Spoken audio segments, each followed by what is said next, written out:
സ്വാഗതം. ഞാൻ അനു സൂരജ്. ഞാൻ രജനി. ശരി, നമുക്ക് നിരവധി വാർത്തകളുണ്ട് ഇന്നും. അതിൻ്റെ വിശദാംശങ്ങളിലേക്ക് എത്രയും വേഗത്തിൽ കടക്കേണ്ടതുമുണ്ട്. അതുകൊണ്ട് ആദ്യം തലക്കെട്ടുകളിലേക്ക്.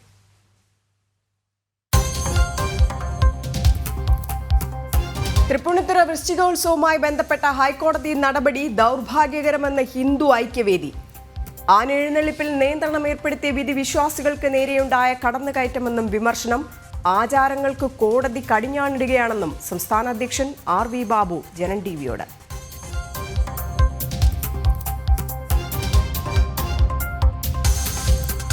കാടാമ്പുഴ ഭഗവതിയുടെ പിറന്നാൾ സദ്യ ഇലയിൽ തന്നെ. തീരുമാനം ഭക്തർ പ്രതിഷേധവുമായി എത്തിയതിന് പിന്നാലെ ബുഫേ രീതിയിൽ സദ്യ വിളമ്പാനായിരുന്നു ദേവസ്വം ബോർഡിന്റെ നീക്കം. വാർത്ത ആദ്യം പുറത്തുവിട്ടത് ജനം TV.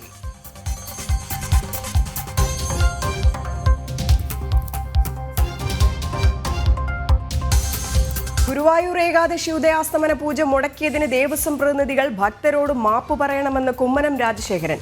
പൂജകളെല്ലാം ദേവന് വേണ്ടി, മാനേജ്മെന്റ് കമ്മിറ്റിക്ക് മാറ്റിമറിക്കാനുള്ളതല്ലെന്നും കുമ്മനം ജനൻ ടിവിയോട്.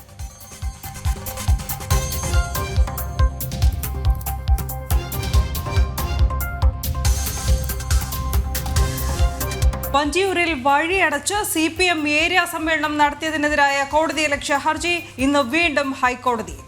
ഏരിയ സെക്രട്ടറിക്കെതിരെ അടക്കം കേസെടുത്തെന്ന റിപ്പോർട്ട് പോലീസ് സമർപ്പിക്കും. നിയമലംഘനത്തിൽ സ്വീകരിച്ച നടപടികൾ സർക്കാർ വിശദീകരിക്കണം.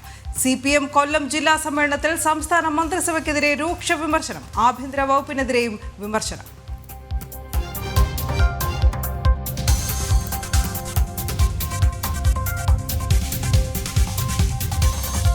വയനാട് പുനരധിവാസ കേസ് ഇന്ന് വീണ്ടും ഹൈക്കോടതിയിൽ. സംസ്ഥാന ദുരന്ത നിവാരണ ഫണ്ടിൽ നിന്ന് എത്ര രൂപ ചെലവഴിച്ചെന്ന് സർക്കാർ അറിയിക്കണം. കോടതി നിലപാട് നിർണായകം.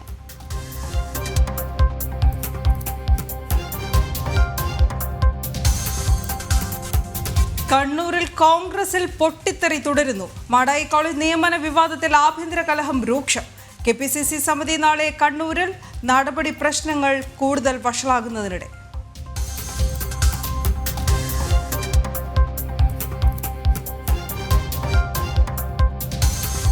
ഗാസയിൽ വെടിനിർത്തൽ ആവശ്യപ്പെട്ട UN പ്രമേയം അനുകൂലിച്ച് 158 രാജ്യങ്ങൾ. പ്രമേയത്തെ എതിർത്ത അമേരിക്ക. സിറിയയിൽ ശക്തമായ വ്യോമാക്രമണം തുടർന്ന് ഇസ്രായേൽ.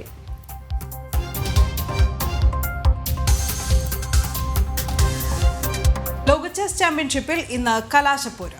ഡിഗുകേഷും ഡിംഗ്ലിറനും ഒപ്പത്തിനൊപ്പം. അവസാന മത്സരം ഇന്ന്. മത്സരം സമനിലയായാൽ നാളെ tie breaker.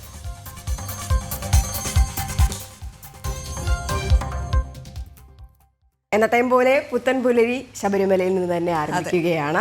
ശരണമെന്റെ Ayyappa. ശരണമെന്റെ Ayyappa powered by അഴകുള്ള മുടിക്ക് വേണം total care from AVA Kottakkal Ayurveda. ശരിയായ ആയുർവേദം, ശരിയായ ഫലപ്രാപ്തി. കോ പവർഡ് ബൈ ഇനി എന്നും നിങ്ങളുടെ പ്രഭാത ഭക്ഷണം BKD സ്റ്റീം പുട്ടുപൊടി, റിച്ച് ആൻഡ് സോഫ്റ്റ്. ഭാരത് ലജ്ന multi state housing cooperative society limited, Kerala, Tamil Nadu and Pondicherry. Gold diamond gems. ആതുര സേവന രംഗത്ത് സമർപ്പിത സേവനത്തിന്റെ 50 വർഷങ്ങൾ. ഭാരത് ഹോസ് in association with Makarajyothi group of companies, Pune, Maharashtra. ഇനി നമ്മുടെ വീട്ടിൽ ഉദയഭാരത് കലണ്ടർ തന്നെ.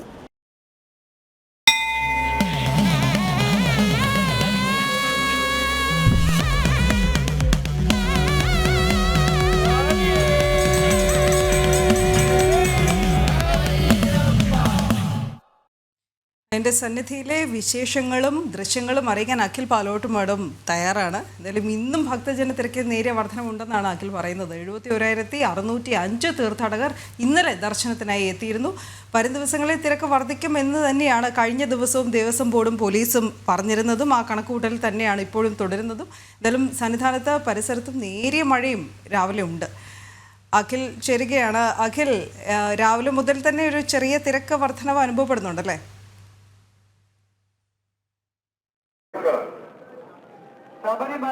രജനി, സ്വാമി ശരണം. ശബരിമലയെ സംബന്ധിച്ചിടത്തോളം ഈ വൃശ്ചിക മാസത്തിന്റെ ഏറ്റവും അവസാനത്തിലേക്ക് പോവുകയാണ്. അടുത്ത തിങ്കളാഴ്ചയാണ് ധനു 1.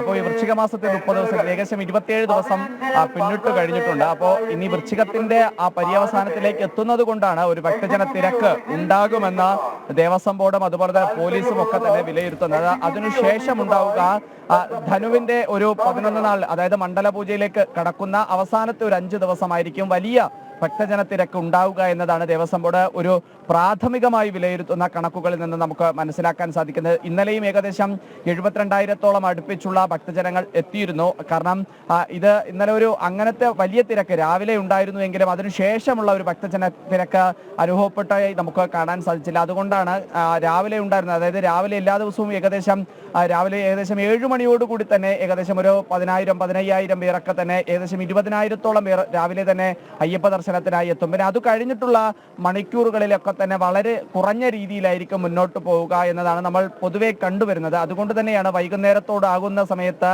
ഏകദേശം ഒരു 70,000-നും 80,000-നും 75,000-നും ഒക്കെ ഇടയിലുള്ള അയ്യപ്പ ഭക്തരായി ചുരുങ്ങുന്നത്. ഞാനിപ്പോൾ നിൽക്കുന്നത് സന്നിധാനത്തിന്റെ അരികിലാണ്. നമുക്കിവിടെ കാണുന്നത് പോലെ തന്നെ സാവധാനമാണ് അയ്യപ്പ ഭക്തരൊക്കെ തന്നെ 18-ാം പടി കയറി വലിയ നടപ്പന്തലിൽ നിന്നും 18-ാം പടി കയറി ഫ്ലൈ ഓവറിലേക്ക് പോകുന്ന കാഴ്ച നമുക്ക് കാണാൻ സാധിക്കുന്നത്. വലിയ ഒരു തിരക്കോടെ ഓടി അയ്യപ്പ ഭക്തർ കടന്നു പോകുന്ന കാഴ്ച നമുക്ക് ഇവിടെ നിന്ന് കാണാൻ സാധിക്കുന്നില്ല എന്നത് തന്നെയാണ് ഏറ്റവും പ്രധാനപ്പെട്ട കാര്യമായി നമുക്ക് മനസ്സിലാക്കാൻ സാധിക്കുന്നത്.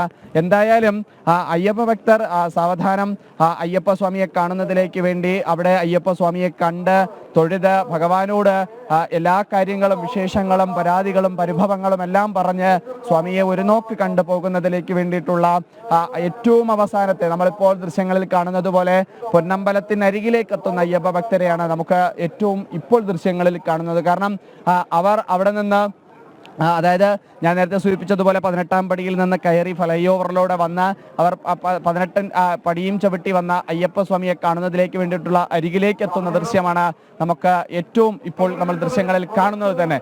സ്വാമിയെ സംബന്ധിച്ചിടത്തോളം, ഓരോ അയ്യപ്പനെ സംബന്ധിച്ചിടത്തോളം ഭഗവാനെ ഒരു നോക്ക് കാണുക എന്നുള്ളതാണ് ആത്യന്തികമായിട്ടുള്ള ഏറ്റവും പരമ ഹൃദയത്തോട് ചേർത്ത് വയ്ക്കുന്ന നിമിഷമായി നമുക്ക് മനസ്സിലാക്കാൻ സാധിക്കുന്നത്. പക്ഷേ ഇപ്പോൾ ഞാൻ നേരത്തെ സൂചിപ്പിച്ചതുപോലെ ഒരു ചെറിയ ചാറ്റൽ മഴ സന്നിധാനത്തും പരിസരത്തും ഒക്കെ തന്നെ നിലനിൽക്കുന്നുണ്ട്. ആ ചാറ്റൽ മഴ നിലനിൽക്കുന്നതിനെ പോലും പക്ഷേ അതിനെപ്പോലും അവഗണിച്ചുകൊണ്ടാണ് അയ്യപ്പ ഭക്തർ എല്ലാവരും തന്നെ അയ്യപ്പ ദർശനത്തിനായി എത്തുന്ന കാഴ്ച നമുക്ക് ഇവിടെ നിന്ന് കാണാൻ സാധിക്കുന്നത്. കാരണം അവർ കരിമലയും നീലിമലയും പൊന്നമ്പലത്തിലും എല്ലാം ചവിട്ടി അവർ 18-ാം പടിയും തൊഴുത് ഭഗവാന്റെ അരികിലേക്ക് എത്തുന്ന നിമിഷം അവർക്ക് മഴയും വെയിലും എല്ലാം ഒന്നും വലിയ ബുദ്ധിമുട്ടുകളായി തോന്നുന്നില്ല. കാരണം അവർ ശരണം വിളിക്കുന്നത് പോലെ കല്ലും മുള്ളും കാലിനുമത്തെയും ഈ മഴയും വെയിലും എല്ലാം ദേഹത്തിന് പൂങ്കാവനമായും എല്ലാം മാറുന്നത് പോലെ തന്നെയാണ് അയ്യപ്പസ്വാമിയുടെ അരികിലേക്ക് വരുന്ന കാഴ്ച നമുക്ക് കാണുന്നത്. ഞാൻ നേരത്തെ സൂചിപ്പിച്ചതുപോലെ നേരിയ വർധനവ് ഭക്തജനങ്ങളുടെ തിരക്കിലുമുണ്ട്. ഏകദേശം 72,000-ഓളം അടുപ്പിച്ചുള്ള ഭക്തജനങ്ങൾ ഇന്നലെ ദർശനത്തിനെത്തിയിരുന്നു. വരും ദിവസങ്ങളിലും അതിന്റെ നേരിയ വർധനവ് ഉണ്ടാകും എന്ന് തന്നെയാണ് ഇപ്പോഴും ദേവസ്വം ബോർഡും പോലീസും കരുതുന്നതനു.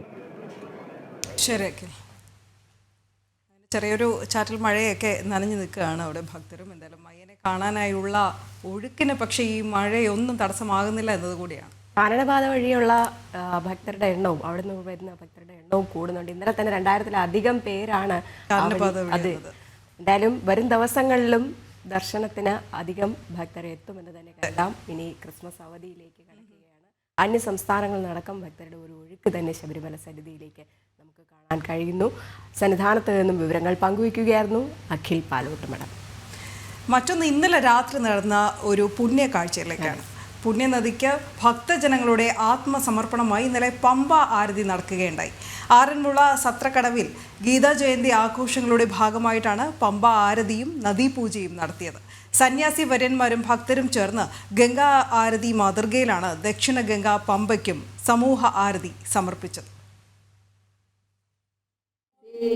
വിഹാരശയ്യാസന ഭോജനേഷു ഏകോധവാപ്യച്യുത തത്സമക്ഷം തക്ഷാമയേ ത്വാമഹമപ്രമേയം പിതാസി ലോകസ്യ ചരാചരസ്യ.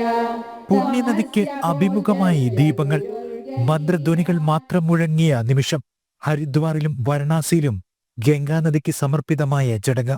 അതേ മാതൃക ഗീതാജയന്തി നാളിൽ ദക്ഷിണഗംഗ പമ്പാ നദിക്കും സമർപ്പിതമായപ്പോൾ ആ പുണ്യമുഹൂർത്തത്തിന് സാക്ഷ്യം വഹിച്ച് ആത്മനിർവൃതി നേടി ഭക്തജനങ്ങളും.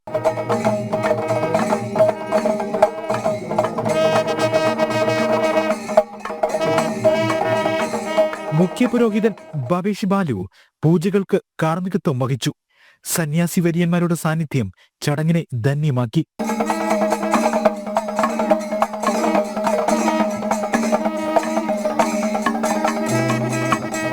മുഖ്യപുരോഹിതൻ നദിക്ക് ആരതി ഒഴിഞ്ഞപ്പോൾ കയ്യിലേന്തിയ ദീപങ്ങളാൽ പുണ്യനദിക്ക് ആരതി സമർപ്പിച്ച് ഭക്തരും. സർവധർമാൻ പരിത്യജ്യ മാമേകം ശരണം വ്രജ അഹം ത്വാ സർവപാപേഭ്യഃ മോക്ഷയിഷ്യാമി മാ ശുചഃ.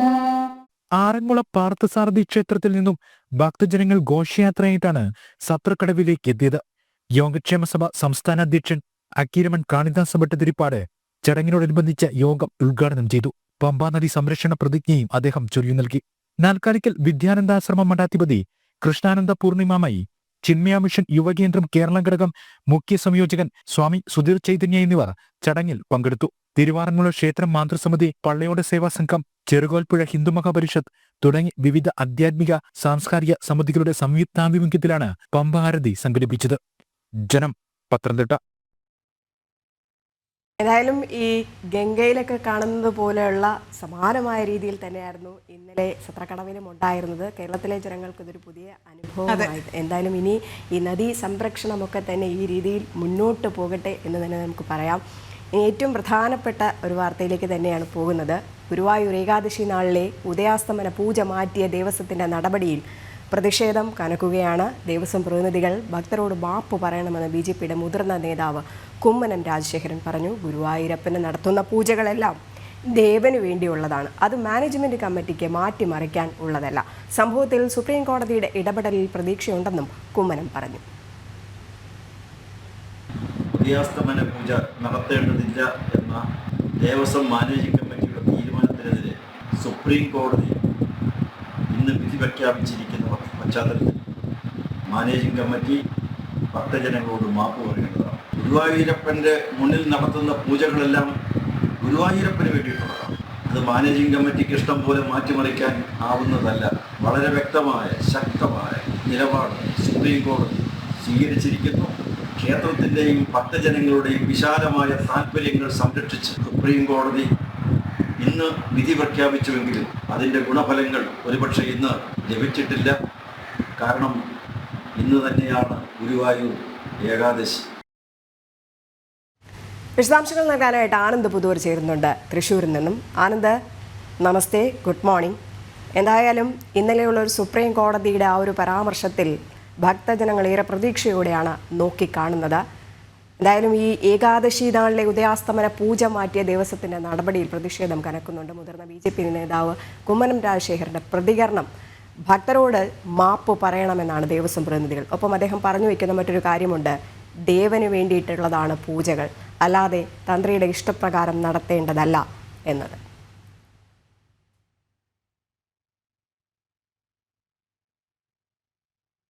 നൂറ്റാണ്ടുകളായി നടന്നു വന്നിരുന്ന ഏകാദശി ദിനത്തിൽ നടന്നു വന്നിരുന്ന ഉദയാസ്തമന പൂജ പക്ഷേ ഇന്നലെ നടന്നില്ല. ഭക്തജനങ്ങൾ അതിൽ വളരെയധികം വിഷമത്തിൽ തന്നെയായിരുന്നു. മാത്രമല്ല, ഹൈന്ദവ സംഘടനകളടക്കം തുടക്കം മുതൽ തന്നെ ഈ ദേവസ്വം ബോർഡിന്റെ ഈ ഒരു തീരുമാനത്തിനെതിരെ ശക്തമായി തന്നെ പ്രതിഷേധവുമായി രംഗത്തുണ്ടായിരുന്നു. ദേവസ്വം ബോർഡും തന്ത്രിയും ഏതാണ്ട് ഒരേ നിലപാട് തന്നെയാണ് ആ വിഷയത്തിൽ സ്വീകരിച്ചിരുന്നത്. എന്തായാലും ഇന്നലെ സുപ്രീം കോടതിയുടെ നിർണായകമായിട്ടുള്ള ഒരു പരാമർശം ഈ വിഷയത്തിലുണ്ടാവുന്നു. അതായത് ആചാരങ്ങൾ തുടരേണ്ടതായിരുന്നു എന്ന് തന്നെയാണ് സുപ്രീം കോടതി പറഞ്ഞത്. ഹൈക്കോടതി ഈ വിഷയത്തിൽ ഇടപെടുന്നില്ല എന്ന് പറഞ്ഞപ്പോഴാണ് ഇത്തരത്തിൽ ഹർജിക്കാർ, അതായത് തന്ത്രി കുടുംബത്തിലെ തന്നെ ഈ 9 അംഗങ്ങളടങ്ങുന്ന ഈ ഹർജിക്കാർ സുപ്രീം കോടതിയെ, മേൽക്കോടതിയെ സമീപിക്കുന്നത്. അവിടെ നിന്ന് ദേവസ്വത്തിന് നോട്ടീസ് അയക്കുന്ന ഒരു സാഹചര്യം ഉണ്ടായിരുന്നു. ഇന്നലെ ഏകാദശി ദിനത്തിൽ തന്നെ സുപ്രീം കോടതി ഒരു പരാമർശം നടത്തുന്നു. അതായത് ആചാരങ്ങൾ പാലിക്കേണ്ടതായിരുന്നു എന്നുള്ള ഒരു പരാമർശം നടത്തുന്നു. എന്തായാലും ഇതിന് പുറകെ തന്നെയാണ് നിരവധി പ്രതികരണങ്ങൾ അതുമായി ബന്ധപ്പെട്ട് കൊണ്ടുവന്നത്. അതാണ് ഇപ്പോൾ BJPയുടെ മുതിർന്ന നേതാവായിട്ടുള്ള കുമ്മനം രാജശേഖരൻ പറഞ്ഞത്. ഈ സുപ്രീം കോടതിയുടെ ഇടപെടലിൽ തീർച്ചയായിട്ടും ഒരു പ്രതീക്ഷയുണ്ട്. അവിടുത്തെ ദേവന്റെ പൂജകൾ മാറ്റിമറിക്കാനുള്ളതല്ല, മാനേജ്മെന്റ് കമ്മിറ്റിക്ക് മാറ്റിമറിക്കാനുള്ളതല്ല എന്നാണ് കുമ്മനം രാജശേഖരൻ വ്യക്തമാക്കിയത്. അത്തരത്തിൽ ഏകാദശി പൂജ മാറ്റിയതിൽ ഈ ദേവസ്വം ഭക്തരോട് മാപ്പ് പറയണമെന്നും കുമ്മനം രാജശേഖരൻ ആവശ്യപ്പെട്ടിട്ടുണ്ട്. മാത്രമല്ല, കഴിഞ്ഞ ദിവസം BJPയുടെ ഗുരുവായൂർ നിയോജകമണ്ഡലം സെക്രട്ടറി പറഞ്ഞ പ്രധാനപ്പെട്ട ഒരു കാര്യം, ഈ സുപ്രീം കോടതിയുടെ വിധിയിൽ തങ്ങൾക്ക് സന്തോഷമുണ്ട്. ഈ ഭക്തരുടെ തിരക്ക് മൂലമാണ് ഇത്തരത്തിൽ പൂജ മാറ്റിയതെന്നാണ് ദേവസ്വത്തിന്റെ വാദം. പക്ഷേ ഇന്നലെയും ഏതാണ്ട് ഉച്ച വരെ ഈ വരി നീളുന്നത് നഗരവീതിയിലൂടെ ആയിരുന്നു വരി നീണ്ടിരുന്നത്. അപ്പോൾ ഏകാദശിയിൽ ഉദയാസ്തമന പൂജ നടത്താതിരുന്നിട്ടും ഗുരുവായൂരിൽ തിരക്കിന് കുറവ് അല്ലെങ്കിൽ അതുമായി ബന്ധപ്പെട്ടുകൊണ്ടുള്ള ക്രമീകരണങ്ങൾ നടത്തുന്നില്ല എന്നായിരുന്നു BJPയുടെ ആരോപണം. അതുപോലെ തന്നെ ക്ഷേത്രരക്ഷാ സമിതിയുടെ പ്രധാനപ്പെട്ട ദേവസ്വത്തിനെതിരെയുള്ള ഒരു ആരോപണം എന്ന് പറയുന്നത് ഈ ആചാര ലംഘനത്തിനേറ്റ അടി, അതായത് ദേവസ്വത്തിന്റെയും ഈ തന്ത്രിയുടെയും ആചാരവിരുദ്ധമായിട്ടുള്ള നടപടിക്കേറ്റ അടിയാണ് സുപ്രീം കോടതിയുടെ പരാമർശമെന്നാണ് ക്ഷേത്രരക്ഷാ സമിതി ഇതുമായി ബന്ധപ്പെട്ടുകൊണ്ട് വിമർശനം നടത്തിയിട്ടുള്ളത്. സുപ്രീം കോടതി തീർച്ചയായിട്ടും ഈ ആചാരം പുനഃസ്ഥാപിക്കുകയും അടുത്ത തവണ അത് നടത്താനുള്ള സാഹചര്യത്തിലേക്ക് അനുകൂലമായിട്ടുള്ള ഒരു വിധി സുപ്രീം കോടതിയിൽ നിന്നുണ്ടാവും എന്ന് തന്നെയാണ് ക്ഷേത്രരക്ഷാ സമിതി പറയുന്നത്. എന്തായാലും ഇന്നലെ അത് നടന്നില്ല, ഇനി വരും നാളുകളിൽ അത് നടക്കും എന്നുള്ള ഒരു പ്രതീക്ഷയിൽ തന്നെയാണ് ഭക്തസമൂഹവും അതുമായി ബന്ധപ്പെട്ടുകൊണ്ടുള്ള ഹൈന്ദവ സംഘടനകളും. സുപ്രീം കോടതിയുടെ ഇന്നലത്തെ നിരീക്ഷണവും വളരെയധികം ശ്രദ്ധേയമായിരുന്നു. കാരണം തിരക്ക് നിയന്ത്രിക്കാനാണല്ലോ ഈ പൂജ മാറ്റിയതിൻ്റെ കാരണമായി ദേവസ്വം അധികൃതർ പറയുന്നത്. അങ്ങനെയെങ്കിൽ അതിന് മറ്റു മാർഗങ്ങൾ ബോർഡ് തേടേണ്ടിയിരുന്നില്ല എന്നാണ് ഇന്നലെ സുപ്രീം കോടതി പറഞ്ഞത്. അതോടൊപ്പം തന്നെ ഈ ദേവസ്വം ബോർഡിന് കോടതി നോട്ടീസും അയച്ചിട്ടുണ്ട്. ഈ ഒരു സാഹചര്യത്തിൽ വലിയ പ്രതീക്ഷയാണ് ഭക്തർക്ക്. മലയാനന്ദ്, തീർച്ചയായിട്ടും, അതായത് ഈ ദേവസ്വം പറയുന്ന പ്രധാനപ്പെട്ട ഒരു ന്യായം എന്ന് പറയുന്നത് ഈ ഉദയാസ്തമന പൂജ നടക്കുന്ന സമയമായതുകൊണ്ട് തന്നെ പലതവണ നട അടക്കേണ്ടി വരും. അത് ഭക്തജനങ്ങളെ കാര്യമായി തന്നെ ബുദ്ധിമുട്ടിലാക്കുമെന്നാണ് പറയുന്നത്. അതുകൊണ്ട് സുഗമമായിട്ടുള്ള ഒരു ദർശനത്തിന് വേണ്ടിയാണ് അത്തരത്തിൽ ഉദയാസ്തമന പൂജ മാറ്റുന്നത് എന്നായിരുന്നു ദേവസ്വം നിലപാട്. അത് തന്നെയാണ് തന്ത്രിയും ദേവസ്വത്തിനോടൊപ്പം നിന്നുകൊണ്ട് ഒരു നിലപാടെടുത്തത്. പക്ഷേ ഈ ഗുരുവായൂരിനെ സംബന്ധിച്ചിടത്തോളം തിരക്കൊഴിഞ്ഞ ഒരു ദിവസം പോലും ഇല്ല എന്നുള്ളത് തന്നെയാണ് യാഥാർത്ഥ്യം. അപ്പോൾ വലിയ ആചാര്യന്മാർ, പ്രത്യേകിച്ച് കാണിപ്പയ്യനെ പോലുള്ള വലിയ ആചാര്യന്മാർ പറയുന്ന പ്രധാനപ്പെട്ട ഒരു കാര്യം ഈ ഭക്തരുടെ സൗകര്യങ്ങൾക്കനുസരിച്ചായിരിക്കരുത്. ദേവന്റെ ചൈതന്യത്തിന് വേണ്ടത് എന്താണോ അതാണ് ക്ഷേത്രത്തിൽ നടക്കേണ്ടത്. ഇനി അത്തരത്തിൽ ഈ നൂറ്റാണ്ടുകളായി കൊണ്ടുവന്നിരുന്ന ഒരു ആചാരം മാറ്റണമെങ്കിൽ തന്നെ ഈ നവീകരണ കലശം അടക്കമുള്ള സംവിധാനങ്ങൾ ചെയ്തതിനു ശേഷം മാത്രമേ അതിനെക്കുറിച്ച് ആലോചിക്കാൻ പോലും പാടുള്ളൂ എന്നാണ് അദ്ദേഹം പറയുന്നത്. അപ്പോൾ ഈ ദേവപ്രശ്നം വെച്ചുകൊണ്ടും ദേവഹിതം വെച്ചുകൊണ്ടുമൊന്നും ഇത്തരത്തിലുള്ള ആചാരങ്ങൾ മാറ്റാൻ പാടില്ല എന്ന് തന്നെയാണ് അതുമായി ബന്ധപ്പെട്ടുകൊണ്ടുള്ള സകല ആചാര്യന്മാരും വ്യക്തമാക്കിയത്. നമ്മളോട് തന്നെ നമ്മുടെ ജന ടിവിയോട് തന്നെ പറഞ്ഞിരുന്നതെല്ലാം നമ്മൾ പ്രേക്ഷകരെ കാണിച്ചിട്ടുള്ളതാണ്. എന്തായാലും ഒരുപക്ഷെ സുപ്രീം കോടതിയുടെ ആ ഒരു നിരീക്ഷണവും അത് തന്നെയാണ്. അത്തരത്തിൽ ഈ ഭക്തരുടെ സൗകര്യം അനുസരിച്ചുകൊണ്ടാണോ അത്തരത്തിലുള്ള പൂജ നടത്തേണ്ടത്, ദേവചൈതന്യവുമായി ബന്ധപ്പെട്ടുകൊണ്ടുള്ള പരാമർശങ്ങൾ, പ്രത്യേകിച്ച് ഈ ആചാരം തുടരേണ്ടതായിരുന്നു എന്നുള്ള ഒരു പരാമർശത്തിൽ തന്നെ ഭക്തജനങ്ങൾ വളരെ സന്തുഷ്ടരാണ്. അടുത്ത തവണ മുതലെങ്കിലും ഈ ഒരു ആചാരം ഉണ്ടായിരുന്ന നൂറ്റാണ്ടുകളായി ഉണ്ടായിരുന്ന ഈ ഒരു ആചാരം പുനഃസ്ഥാപിക്കും എന്നുള്ള ഒരു പ്രതീക്ഷയിൽ തന്നെയാണ് പൊതുവെ സമൂഹം. എന്തായാലും ഇപ്പോഴും ഗുരുവായൂരത്തെ ജനങ്ങൾക്കും ഒപ്പം കേരളത്തിലെ എല്ലാ ജനങ്ങൾക്കും ഈ ഏകാദശി പൂജ നടത്തണം എന്നുള്ളൊരാവശ്യകതയിൽ തന്നെയാണ് സുപ്രീം കോടതിയുടെ ആ ഒരു നിരീക്ഷണത്തെ ഏറെ പ്രതീക്ഷയോടെ തന്നെയാണ് എല്ലാ ഭക്തരും ഉറ്റുനോക്കുന്നത്. പതിറ്റാണ്ടുകളായി നടന്നു വന്നിരുന്നതാണ് ഏകാദശി ദിനത്തിലെ ഉദയാസ്തമന പൂജ. ഇന്നലെ നടക്കേണ്ടിയിരുന്നതാണ്, അതാണ് ബോർഡ് മാറ്റിയത് എന്നതുകൂടിയാണ്. ശരി, ഇനിയിപ്പോൾ സുപ്രീം കോടതിയുടെ കയ്യിലാണ് ഈ ഹർജി ഉള്ളത്. ഇനി ഇതിന്മേലുള്ള തുടർ നടപടികൾ കാത്തിരുന്ന് കാണാം. ഇനി മറ്റൊന്ന്, മലബാറിലേക്ക് എത്തിയാൽ മലബാർ ദേവസ്വം ബോർഡിനെയും എതിരെയും കഴിഞ്ഞ ദിവസം ഭക്തരുടെ വലിയ രീതിയിലുള്ള പ്രതിഷേധമുണ്ടായിരുന്നു. കാരണം അവിടെ ശ്രീ കാടാമ്പുഴ ഭഗവതി ക്ഷേത്രത്തിൽ ദേവിയുടെ പിറന്നാൾ ദിനത്തിൽ ഇലയിൽ സദ്യ നൽകാനുള്ള തീരുമാനം മാറ്റുകയായിരുന്നു മലബാർ ദേവസ്വം ബോർഡ്. ഇത് ബുഫേ രീതിയിൽ നൽകാനുള്ള തീരുമാനത്തിലേക്ക് ബോർഡ് എത്തിയിരുന്നു. ജനം TV ഇത് ആദ്യം റിപ്പോർട്ട് ചെയ്തു. അതിന് പിന്നാലെ ഭക്തർ ഇതിൽ പ്രതിഷേധം അറിയിച്ച് തെരുവിലേക്ക് ഇറങ്ങേണ്ടി വരുന്ന ഒരു കാഴ്ച. അതിനുശേഷം ഇപ്പോൾ പഴയ രീതിയിൽ തന്നെ സദ്യ വിളമ്പാൻ, അതായത് ഇലയിൽ തന്നെ സദ്യ വിളമ്പാൻ ദേവസ്വം ബോർഡ് തീരുമാനിച്ചിരിക്കുന്നു. ഈ വാർത്തയാണ് അടുത്തതായി പങ്കുവെക്കാനുള്ളത്. ശിവദാസ് കർമ്മനം ചേരുകയാണ് അവിടെ നിന്നും കൂടുതൽ വിവരങ്ങൾ നൽകാൻ. ശിവദാസ്, ഭക്തരുടെ പ്രതിഷേധങ്ങൾക്ക് മുമ്പിൽ മുട്ടുമടക്കിയിരിക്കുകയാണ് മലബാർ ദേവസ്വം ബോർഡ്, അല്ലേ?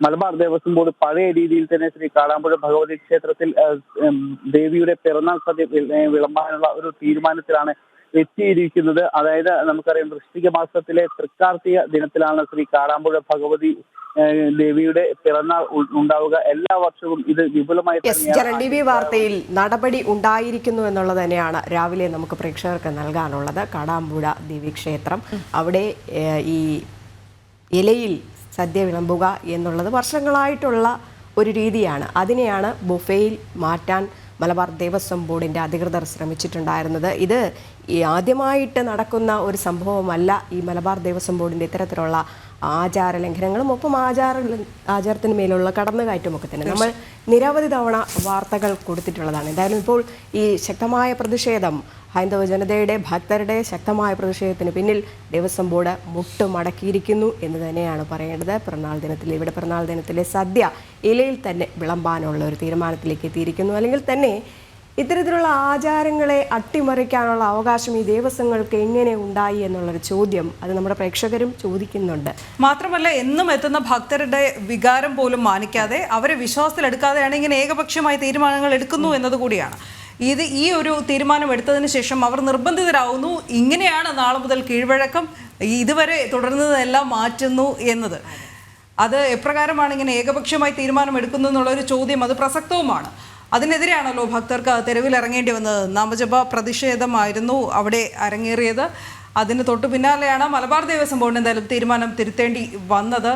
നമ്മളാണ് വാർത്ത നൽകിയത്. ഒരുപക്ഷെ ഏക മാധ്യമവും നമ്മളായിരിക്കും ആദ്യം ഇവിടേക്ക് എത്തുകയും ഭക്തരുടെ വികാരങ്ങൾ മാനിച്ച് ഈ വാർത്ത, ഈ മലബാർ ദേവസ്വം ബോർഡിൻ്റെ ഈ ഒരു തീരുമാനം തെറ്റായിപ്പോയി എന്ന നിലയിൽ നമ്മൾ പറയുന്നു. ഭക്തരുടെ വാക്കുകൾ വെച്ച് തന്നെയാണ് ആ വാർത്ത റിപ്പോർട്ട് ചെയ്തിരുന്നതും. അതിന് പിന്നാലെ ഇവരുടെ പ്രതിഷേധം, അതും തത്സമയം ജനം TV റിപ്പോർട്ട് ചെയ്തിരുന്നു.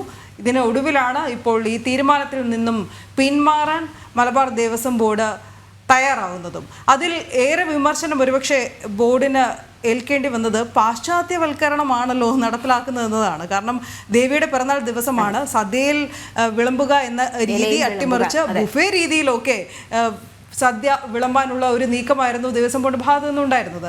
ശിവദാസ തുടരാം.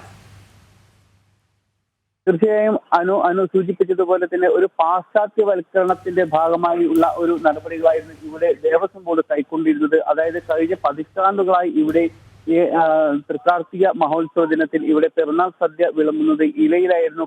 സാധാരണ ഒരു ഹൈന്ദവ വീടുകളിലടക്കം ആരുടെയെങ്കിലും പിറന്നാൾ ഉണ്ടാകുമ്പോഴെല്ലാം തന്നെ ഇലയിലാണ് സദ്യ വിളമ്പാറ്. ഒരു വിവാഹത്തിനടക്കം അത്തരത്തിൽ സദ്യ എന്ന് പറയുമ്പോൾ അത് ഇലയിലാണ് വിളമ്പാറുള്ളത്. ഇവിടെ ക്ഷേത്രത്തിലും അത്തരത്തിലുള്ള ഒരു രീതി തന്നെയാണ് തുടർന്ന് പോന്നിരുന്നത്. എത്രയോ നൂറ്റാണ്ടുകളായി തന്നെ നിലനിന്നിരുന്ന ഒരു രീതിയാണ്. ഇത് അട്ടിമറിച്ചുകൊണ്ട് ഒരു പാശ്ചാത്യ സംസ്കാരം കൊണ്ടുവരാനുള്ള ഒരു നീക്കമാണ് മലബാർ ദേവസ്വം ബോർഡിന്റെ ഭാഗത്തു നിന്നും ഉണ്ടായിരുന്നത്. ഇതിനെതിരെ വലിയ രീതിയിലുള്ള ഒരു പ്രതിഷേധമാണ് ഇവിടെ ഹൈന്ദവ സംഘടനകളുടെ ഭാഗത്തു നിന്നും ഉണ്ടായിരുന്നത്. നമ്മൾ ഇത് വലിയ വാർത്ത നൽകിയിരുന്നു. ഇതിനുശേഷമാണ് മലബാർ ദേവസ്വം ബോർഡ് തീരുമാനത്തിൽ നിന്നും പിന്മാറാനുള്ള ഒരു നീക്കം മലബാർ ദേവസ്വം ബോർഡിന്റെ ഭാഗത്തു നിന്നും ഉണ്ടായത്. അതായത് സാധാരണ രീതിയിൽ തന്നെ ഇലയിൽ തന്നെ സദ്യ വിളമ്പാനുള്ള ഒരു തീരുമാനം ഒടുവിൽ മലബാർ ദേവസ്വം ബോർഡ് കൈക്കൊണ്ടിട്ടുണ്ട്. പക്ഷെ എങ്ങനെ അവശരായിട്ടുള്ള അതോടൊപ്പം തന്നെ വയോജനങ്ങൾ കടക്കുമ്പോൾ ഈ രീതിയിൽ ഒരു പാത്രത്തിൽ വിളമ്പും, മറ്റുള്ളവർക്കെല്ലാം തന്നെ ഇലയിൽ വിളമ്പാനുള്ള ഒരു തീരുമാനത്തിലേക്ക് എത്തിയിട്ടുണ്ട്. തൃക്കാർത്തിക മഹോത്സവ ദിനത്തിൽ അല്ലെങ്കിൽ തൃക്കാർത്തിക നാളിൽ ഇവിടേക്ക് ആയിരക്കണക്കിന് ഭക്തരാണ് എത്തുക. കഴിഞ്ഞ തവണ ഏകദേശം 18,000-ഓളം പേരാണ് ഈ ദിവസം ഇവിടേക്ക് എത്തിയിരിക്കുന്നത്. ദൂര സ്ഥലങ്ങളിൽ നിന്ന് അടക്കം ഈ ക്ഷേത്രത്തിലേക്ക് ഈ ദിവസം ആളുകൾ എത്തും. അതായത് കോഴിക്കോട് ജില്ലയും മലബാറിലെ മറ്റു ജില്ലകളിൽ നിന്നടക്കം ഇത്തരം ഈ ഒരു ദിവസത്തെ ഇവിടേക്ക് ആളുകൾ എത്തിക്കൊണ്ടിരിക്കും. കാരണം അത്രയും വളരെ പ്രധാനപ്പെട്ട വിശേഷമായ ഒരു ദിവസം കൂടിയാണ്. കേരളത്തിൽ തന്നെ അറിയപ്പെടുന്ന ക്ഷേത്രങ്ങളിൽ ഒന്നാണ് മലപ്പുറം ജില്ലയിലെ ശ്രീ കാളാമ്പുഴ ഭഗവതി ക്ഷേത്രം. ഈ ക്ഷേത്രത്തിലെ ആചാരങ്ങൾ അട്ടിമറിക്കാനുള്ള ഒരു നീക്കമാണ് മുൻപും ഇത്തരത്തിലുള്ള നീക്കം ദേവസ്വം ബോർഡിന്റെ ഭാഗത്തു നിന്നും ഉണ്ടായിരുന്നു. അതിനെല്ലാം ശിവദാസ്, ഈ ആചാരങ്ങൾ അട്ടിമറിക്കാനുള്ള അവകാശം ഈ ദേവസ്വത്തിന് ആരാണ് നൽകിയത് എന്നുള്ള ചോദ്യങ്ങളാണ് വിവിധ ഭാഗങ്ങളിൽ നിന്നും ഉയരുന്നത്. ഇതാദ്യമായിട്ട് നടക്കുന്ന ഒരു സംഭവമല്ല. കാടാമ്പുഴയിൽ നേരത്തെയും ഇതിന് സമാനമായ രീതിയിലുണ്ട്. അപ്പോൾ മലബാർ ദേവസ്വം ബോർഡിന്റെ കീഴിലുള്ള എല്ലാ ക്ഷേത്രങ്ങളിലും ഇതേ രീതിയിലുള്ള അതിക്രമങ്ങൾ നടന്നു വരുന്നുമുണ്ട്.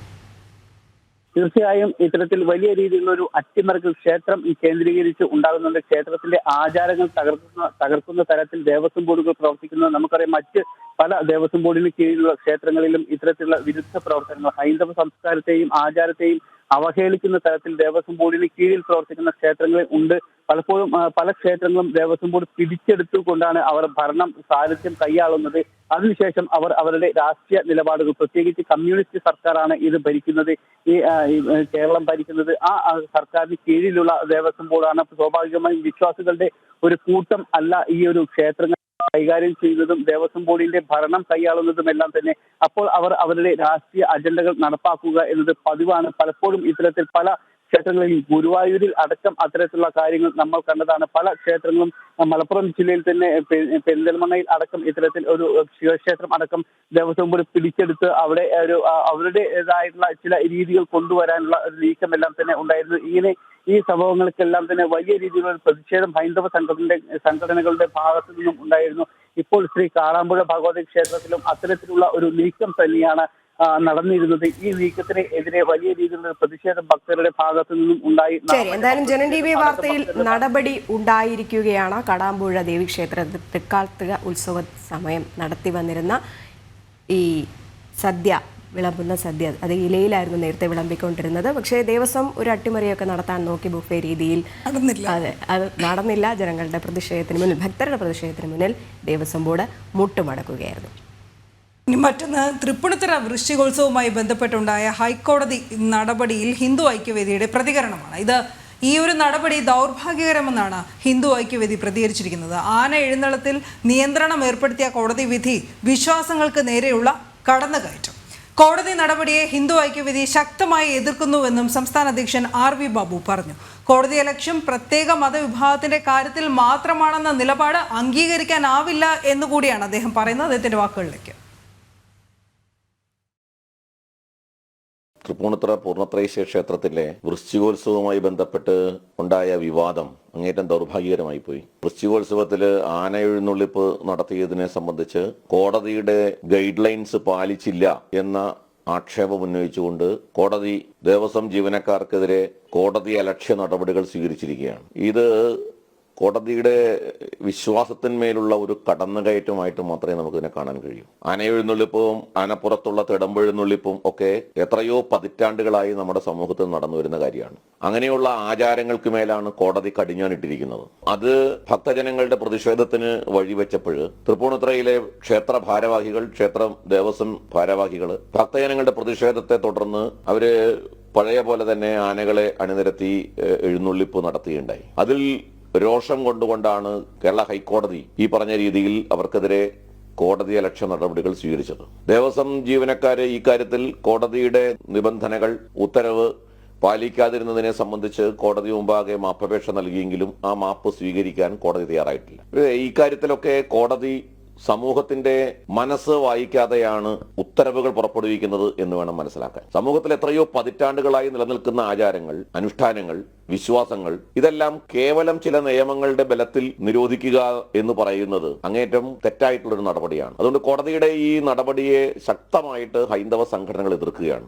ഇവിടെ കോടതിക്ക് ഇത്തരം കാര്യങ്ങളിൽ കാണിക്കുന്ന ആവേശം നമ്മൾ മറ്റു പല മതസമൂഹങ്ങളുടെ കാര്യത്തിലും കാണിക്കുന്നില്ല എന്നുള്ള ഒരു പരാതി പൊതുസമൂഹത്തിനുണ്ട്. സുപ്രീം കോടതിയുടെ ഒരു വിധി നിലവിലുണ്ട്. ആ വിധി നമ്മുടെ പള്ളി സംബന്ധമായിട്ടുള്ള വിധിയാണ്. ഓർത്തഡോക്സ് യാക്കോബിറ്റ് പള്ളി സംബന്ധമായ ആ വിധി നടപ്പാക്കുന്നതിൽ കേരളത്തിന് ഇപ്പോഴും മുന്നോട്ട് പോകാൻ കഴിഞ്ഞിട്ടില്ല. ഹൈക്കോടതിക്കും അതിന് കാര്യത്തിൽ ഒരു വിഷമവുമില്ല. പരമോന്നത നീതിന്യായപീഠമായിട്ടുള്ള സുപ്രീം കോടതിയുടെ വിധി നടപ്പാക്കാതെ കേരള ഹൈക്കോടതി ആവർത്തിച്ച് ആവശ്യപ്പെട്ടിട്ടും ആ വിധി നടപ്പാക്കുന്നതിൽ കേരള സർക്കാർ പരാജയപ്പെട്ടിരിക്കുന്നു. മാത്രമല്ല ആ വിധിയെ ശക്തമായി എതിർത്തുകൊണ്ട് അതാത് സമുദായങ്ങൾ രംഗത്ത് വരികയും ചെയ്തിട്ടുണ്ട്. പല പള്ളി പിടിച്ചടക്കുന്നതിനും എതിരായിട്ട് വിശ്വാസികൾ രംഗത്ത് വന്നു. ഒരു കോടതി അലക്ഷ്യ നടപടിയും വിശ്വാസികൾക്കെതിരായിട്ട് കോടതി എടുത്തതായിട്ട് നമ്മൾ കണ്ടില്ല. പുരോഹിതന്മാർക്കെതിരായിട്ട് എടുത്തതായിട്ട് നമ്മൾ കണ്ടില്ല. അപ്പോൾ കോടതി അലക്ഷ്യം എന്ന് പറയുമ്പോൾ അതിൽ ചില പ്രത്യേക മതവിഭാഗങ്ങളുമായി ബന്ധപ്പെട്ട ആചാരങ്ങളുടെ കാര്യത്തിൽ മാത്രമേ ഉള്ളൂ എന്ന് വരുന്നതും നമുക്ക് അംഗീകരിക്കാൻ കഴിയുന്ന കാര്യമല്ല. അതുകൊണ്ട് കോടതിയുടെ ഈ നിലപാട് അങ്ങേറ്റം ദൗർഭാഗ്യകരമാണ്, പ്രതിഷേധാർഹമാണ്. ഇത്തരം നടപടികളിൽ നിന്ന് കോടതികളും സർക്കാരും ഒക്കെ പിൻവലിയണം എന്നാണ് ഹിന്ദു ഐക്യവേദി ശക്തമായി ആവശ്യപ്പെടുന്നത്. രേഷ്മ ബാബു വിവരങ്ങളുമായി ചേരുകയാണ്. രേഷ്മ, ഈ പൂരപ്രതിസന്ധിയെ തുടർന്ന് ഈ ആന എഴുന്നള്ളത്ത് നിയന്ത്രണങ്ങളൊക്കെ വന്നപ്പോൾ ഇതുമായി ബന്ധപ്പെട്ട തിരുവമ്പാടി പാറമേക്കാവ് ദേവസ്വങ്ങൾ ഉൾപ്പെടെ ഉന്നയിച്ച ഒരു കൺസേൺ അല്ലെങ്കിൽ ഒരു ആശങ്ക തന്നെയാണ് ഇപ്പോൾ ഹിന്ദു ഐക്യവേദിയും പങ്കുവയ്ക്കുന്നത്.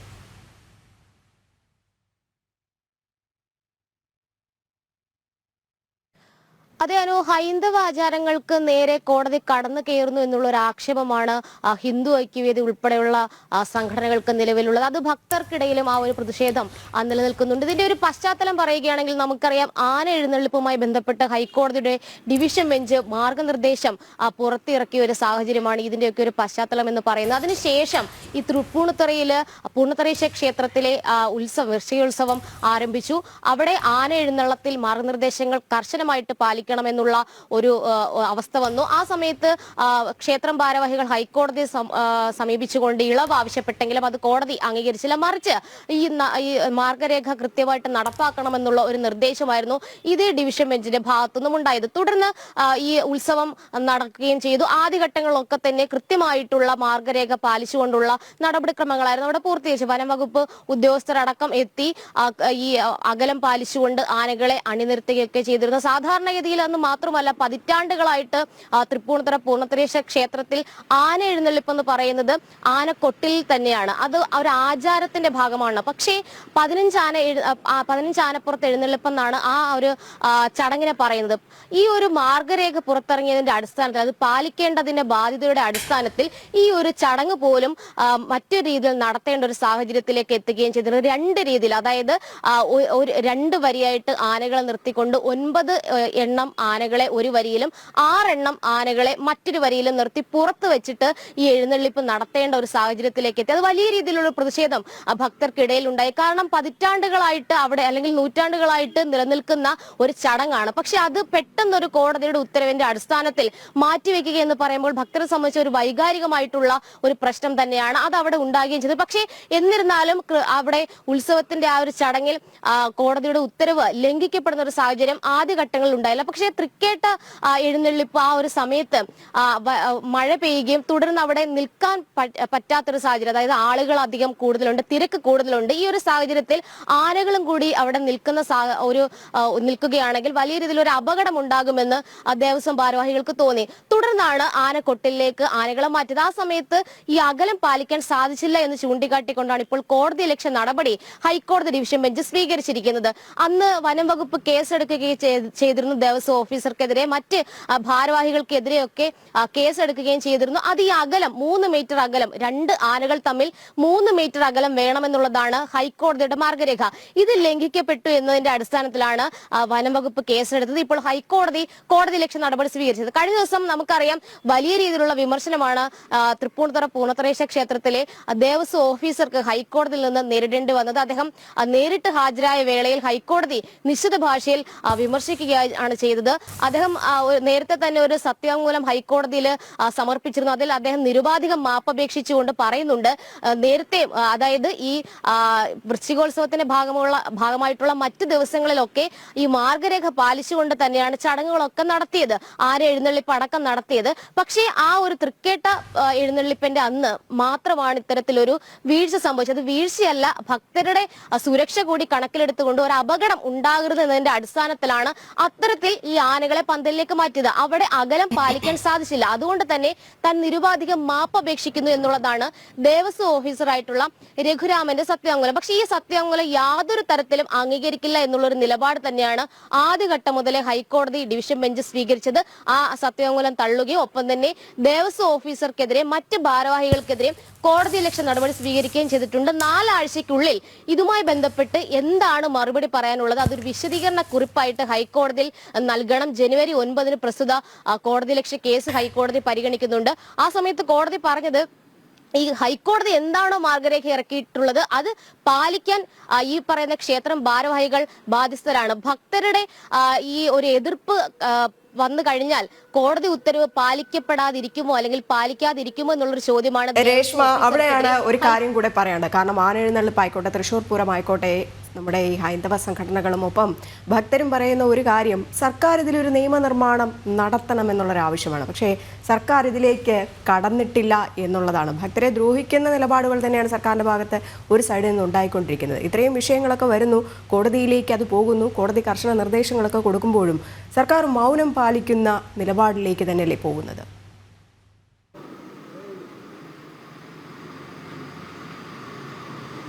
രജനി, നേരത്തെ നമുക്കറിയാം തൃശ്ശൂരിൽ നിന്ന് പൂരപ്രേമികൾ അടക്കം പറഞ്ഞൊരു കാര്യമുണ്ട്, സർക്കാർ ഈ വിഷയത്തിൽ ഇടപെടണമെന്നുള്ളത്. കാരണം ഇനി ഹൈക്കോടതി മാർഗരേഖ ഇറക്കിയ ഒരു സാഹചര്യത്തിൽ ഇനി സർക്കാർ ഒരു നിയമനിർമ്മാണം നടത്തണം, അല്ലെങ്കിൽ സുപ്രീം കോടതിയെ സമീപിച്ചുകൊണ്ട് മറ്റ് നിയമ പോരാട്ടത്തിലേക്ക് കടക്കണം. എന്തായാലും അതിനൊക്കെ കുറച്ച് സാവകാശം വേണ്ടിവരും. പക്ഷെ അതുവരെ ഉള്ള ഉത്സവങ്ങൾ, മറ്റ് ക്ഷേത്രങ്ങളിലെ ഉത്സവങ്ങൾ, ആന എഴുന്നള്ളിപ്പ്, അതൊരു അനിശ്ചിതാവസ്ഥയിലേക്ക് നീങ്ങുന്ന ഒരു സാഹചര്യത്തിലേക്ക് എത്തും. പ്രത്യേകിച്ച് ആ മാർഗരേഖ നമുക്ക് പരിശോധിക്കുമ്പോൾ മനസ്സിലാകുന്നത് ഈ ആനകൾ തമ്മിലുള്ള 3 മീറ്റർ അകല പരിധി മാത്രമല്ല, മറിച്ച് ഈ സമയക്രമം സംബന്ധിച്ച് ആന എഴുന്നള്ളിപ്പിലെ സമയക്രമം അത് പൊതു നിരത്തിൽ 9 മണിക്ക് ശേഷം ആന എഴുന്നള്ളിപ്പ് പാടില്ല എന്നുള്ള ആ ഒരു സമയക്രമം നിശ്ചയിച്ചിട്ടുണ്ട്. അത് പല ക്ഷേത്രങ്ങളിലും നടപ്പിലാകുന്ന ഒന്നല്ല. കാരണം 11 മണിക്ക് ശേഷവും 12 മണിക്ക് ശേഷവും ഒക്കെ തന്നെ എഴുന്നള്ളിപ്പ് നടത്തുന്ന ചില ക്ഷേത്രങ്ങളുണ്ട്. അതിലൊക്കെ വലിയ രീതിയിലുള്ള ഒരു വിഘ്നം സംഭവിക്കുന്ന സാഹചര്യത്തിലേക്ക് എത്തും. അതുകൊണ്ട് തന്നെയാണ് പൂരപ്രേമി സംഘം ഇക്കാര്യത്തിൽ ചീഫ് ജസ്റ്റിസ് ഇടപെടണമെന്നാവശ്യപ്പെട്ടുകൊണ്ട് ഒരു പരാതി നൽകിയത്. ഈ ഡിവിഷൻ ബെഞ്ച് നേരത്തെ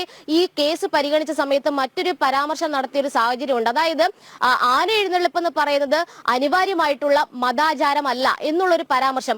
അതിനെതിരെ പോലും ഭക്തർ നേരത്തെ രംഗത്ത് വന്നിരുന്നു. കാരണം എന്ന് വെച്ചാൽ നൂറ്റാണ്ടുകളായിട്ട് പല ക്ഷേത്രങ്ങളിലും ആന എഴുന്നള്ളിപ്പ് ആചാരത്തിന്റെ ഭാഗമാണ്. പക്ഷേ അതൊരു അനിവാര്യമായിട്ടുള്ള മതാചാരമല്ലെന്ന് ഹൈക്കോടതി പറയുന്ന ഒരു സാഹചര്യത്തിലേക്ക് എത്തുകയാണെങ്കിൽ മതാചാരങ്ങളിൽ മേലുള്ള അല്ലെങ്കിൽ മതപരമായിട്ടുള്ള ആചാരങ്ങൾ മുന്നോട്ട് പോകണമെന്നുള്ള ഒരു അവകാശമുണ്ട് ഭക്തർക്ക്.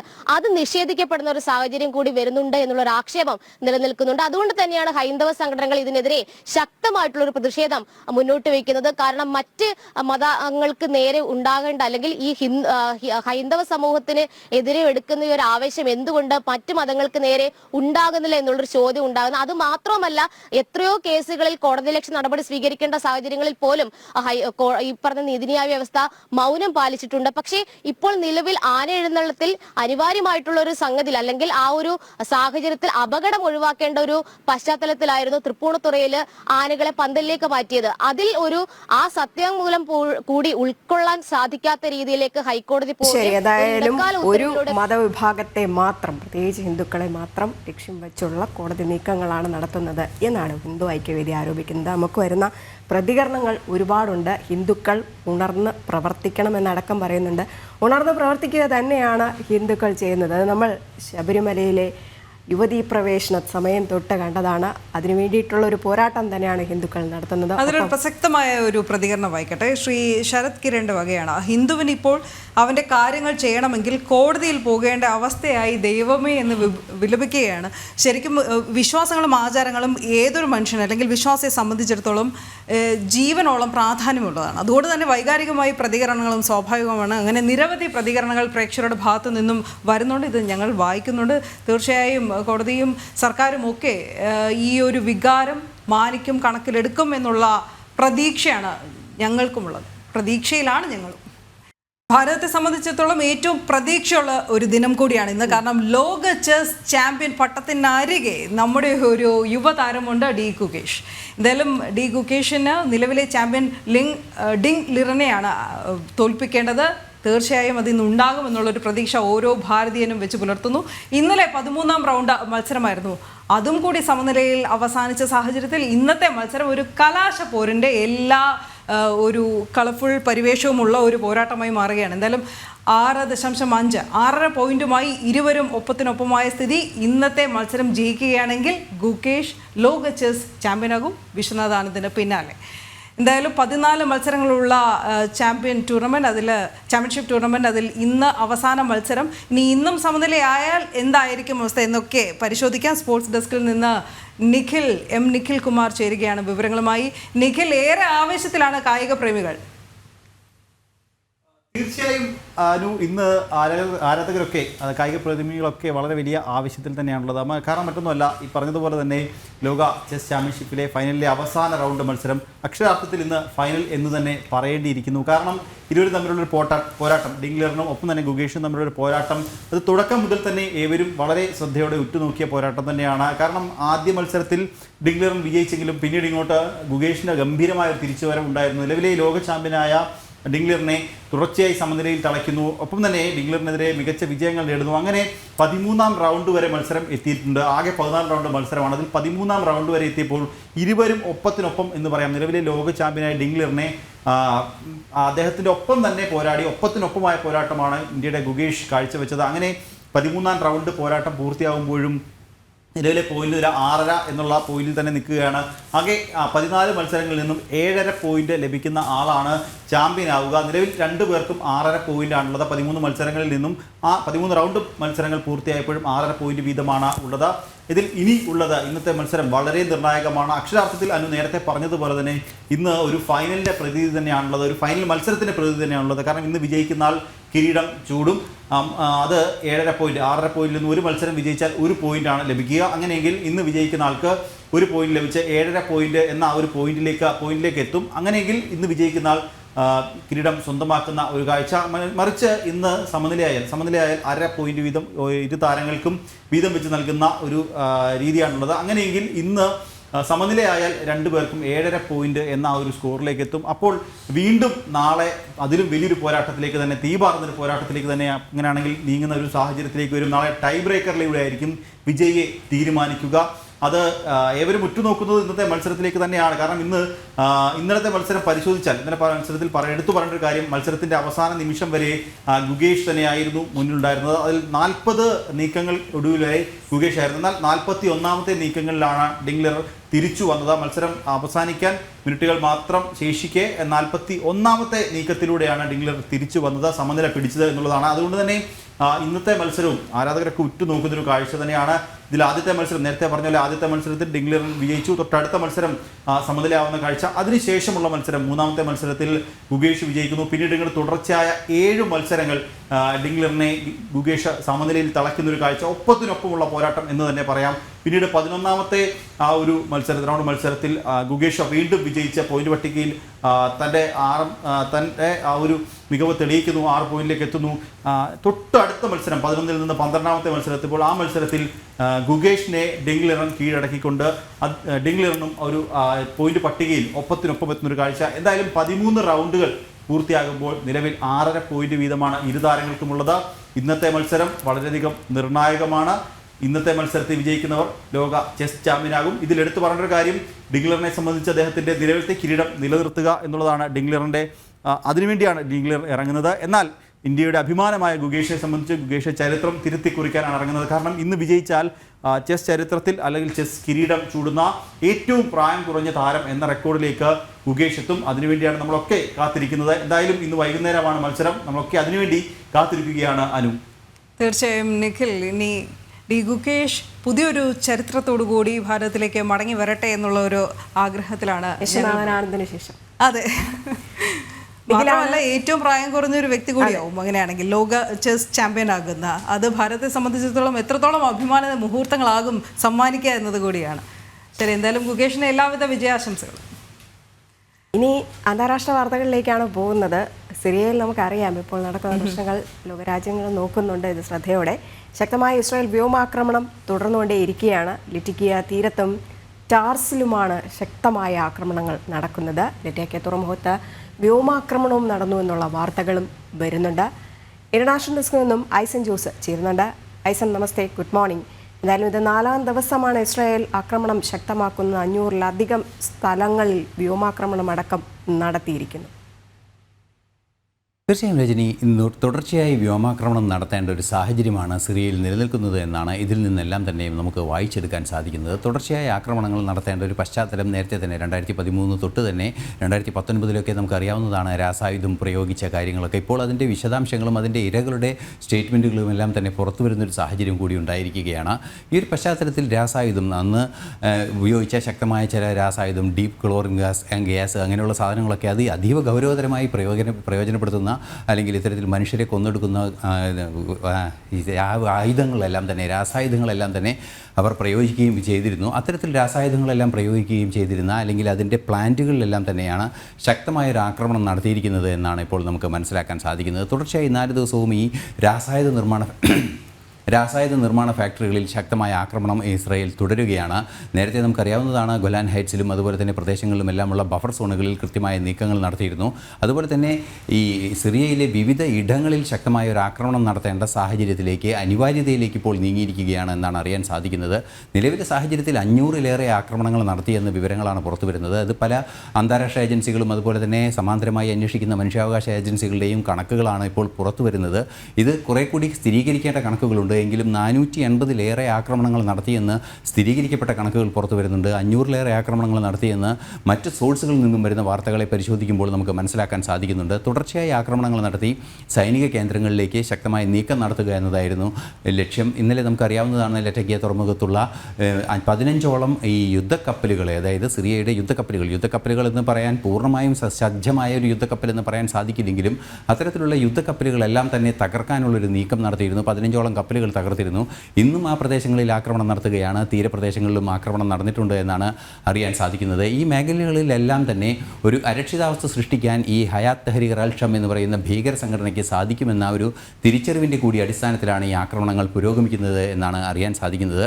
അതിനിടെ നമുക്കറിയാവുന്നതാണ് ബഷാർ അൽ അസദിൻ്റെ പിതാവ് ഹഫീസ് അൽ അസദിൻ്റെ ശവകുടീരം തകർക്കുന്ന ഒരു നീക്കമുണ്ടായി. അത് അല്പസമയം മുമ്പാണ് ഇത് സംബന്ധിച്ച റിപ്പോർട്ടുകളെല്ലാം, ഏതാണ്ട് മണിക്കൂറുകൾക്ക് മുമ്പാണ് അത് സംബന്ധിച്ച റിപ്പോർട്ടുകളെല്ലാം പുറത്തു വന്നത്. ആ ദൃശ്യങ്ങളാണ് ഇപ്പോൾ കാണാൻ സാധിക്കുന്നത്. അത്തരത്തിൽ വലിയൊരു ജനകീയ പ്രതിഷേധം കൂടി അവിടെ ഉണ്ടാകുന്നു എന്നതാണ് ഒരു യാഥാർത്ഥ്യം. ആ ഏകാധിപത്യത്തിനെതിരെ ശക്തമായ നീക്കങ്ങൾ ഉണ്ടാകുന്നു എന്നാണ് മനസ്സിലാക്കാൻ സാധിക്കുന്നത്. തീർച്ചയായും വലിയ രീതിയിലുള്ള ഒരു ആക്രമണം സിറിയയിൽ ഇസ്രായേലിന് നടത്തേണ്ട ഒരു സാഹചര്യമുണ്ട്. അതുപോലെ തന്നെ കിഴക്കൻ സിറിയയിലെ സൈനിക താവളങ്ങളിൽ നിന്നും അമേരിക്കയും ശക്തമായ ചില നീക്കങ്ങൾ നടത്തുന്നുണ്ട്. രാസായുധ പ്രയോഗം നടത്താനുള്ള സാഹചര്യം, അതായത് ഈ രാസായുധം നേരിട്ട് നിയന്ത്രിക്കാൻ സാധിക്കാത്ത ഒരു സംവിധാനമാണ് ഹയാത്ത് തഹ്രീർ അൽ ഷം എന്ന് പറയുന്ന ഭീകര സംഘടന. എങ്കിലും പടിഞ്ഞാറൻ രാജ്യങ്ങൾ അമേരിക്കയൊക്കെയായി ചില വിധേയത്വം പുലർത്താനുള്ള നീക്കങ്ങളെല്ലാം തന്നെ അവരുടെ ഭാഗത്തു നിന്ന് ഉണ്ടാകുന്നുണ്ട് എങ്കിൽ കൂടി അത് പൂർണ്ണമായും വിശ്വാസത്തിലെടുക്കാൻ സാധിക്കാത്തൊരു സാഹചര്യം കൂടിയുണ്ട്. അതുകൊണ്ട് തന്നെയാണ് ഈ രാസായുധങ്ങൾ പ്രയോജനപ്പെടുത്തുന്നതിനുള്ള നീക്കങ്ങൾ, അല്ലെങ്കിൽ അത് ദുരുപയോഗം ചെയ്യപ്പെടുന്നതിനുള്ള നീക്കങ്ങൾ തടയാനും അത് ഭീകരരുടെ കയ്യിൽ എത്തിപ്പെടാതിരിക്കുന്നതിനും വേണ്ടിയുള്ള ശക്തമായ ആക്രമണം നടന്നുകൊണ്ടിരിക്കുന്നത്. അതിനിടയിൽ തന്നെ ഈ റഷ്യയുടെ നീക്കം കൂടെ നമ്മൾ നോക്കേണ്ടതുണ്ട്. ഈ ബഷാർ അൽ അസദിന് അഭയാർത്ഥം നൽകിയത് റഷ്യയാണ്. ഒപ്പം തന്നെ സൈനിക നടപടികൾ തുടരണമോ എന്നുള്ളൊരു കാര്യത്തിൽ തീരുമാനം പുതിയ സിറിയൻ മന്ത്രിസഭയുമായിട്ട്, അല്ലെങ്കിൽ സിറിയൻ സർക്കാരുമായിട്ട് ചേർന്ന് തീരുമാനിക്കുമെന്ന് നേരത്തെ റഷ്യയിൽ നിന്നുള്ള അഭ്യൂഹങ്ങളൊക്കെ ഉണ്ടായിട്ടുമുണ്ട്. തീർച്ചയായും റഷ്യ സിറിയയിൽ നടത്തുന്ന ഇസ്രായേലിൻ്റെ ആക്രമണങ്ങളെ എതിർക്കുക തന്നെ ചെയ്തിട്ടുണ്ട് പരസ്യമായി. അതുകൊണ്ട് തന്നെ റഷ്യ നിലവിലെ സാഹചര്യത്തിൽ ഒരു ബഷാർ അൽ അസദിന് അനുകൂലമായ നിലപാടാണ് സ്വീകരിക്കുന്നത് എന്നത് വ്യക്തമാണ്. കാരണം നമുക്കറിയാവുന്നതാണ്, അന്ന് തന്നെ ഈ ആക്രമണങ്ങൾ ശക്തമായ ആ ദിവസങ്ങളിൽ തന്നെ ബഷാർ അൽ അസദ് സുരക്ഷിതമായി എത്തിയത് റഷ്യയിലേക്കാണ്. റഷ്യയിലെത്തിയതിന് ശേഷം അദ്ദേഹത്തിന് രാഷ്ട്രീയ അഭയം നൽകുന്നതായി തൊട്ടടുത്ത ദിവസം തന്നെ റഷ്യ ഔദ്യോഗികമായി പ്രഖ്യാപിക്കുകയും ചെയ്തു. അതുകൊണ്ട് തന്നെ റഷ്യ ബഷാർ അൽ അസദിൻ്റെ അനുകൂല നിലപാട് സ്വീകരിക്കുന്ന ഒരു രാഷ്ട്രമാണ് എന്ന കാര്യത്തിൽ തർക്കമില്ല. മാത്രമല്ല ഇസ്രായേൽ നടത്തുന്ന ആക്രമണങ്ങളെ അതിരൂക്ഷമായി എതിർക്കുകയും ചെയ്യുന്നുണ്ട്. ആ ഒരു പശ്ചാത്തലത്തിൽ റഷ്യയുടെ നിലപാട് എങ്ങനെയാണ്? അതായത് റഷ്യ നിലവിൽ സിറിയയിൽ നടത്തുന്ന ആക്രമണങ്ങളെ അനുകൂലിക്കുന്നില്ല, അമേരിക്ക നടത്തുന്ന ആക്രമണങ്ങളെ സ്വാഭാവികമായും അനുകൂലിക്കുന്നില്ല എന്നതൊരു യാഥാർത്ഥ്യം തന്നെയാണ്. പക്ഷേ വലിയൊരു രാഷ്ട്രീയ പ്രതിസന്ധി അല്ലെങ്കിൽ ഒരു അനിശ്ചിതാവസ്ഥ നിലനിൽക്കുന്നു എന്നതാണ് ഗൗരവതരമായൊരു വിഷയം.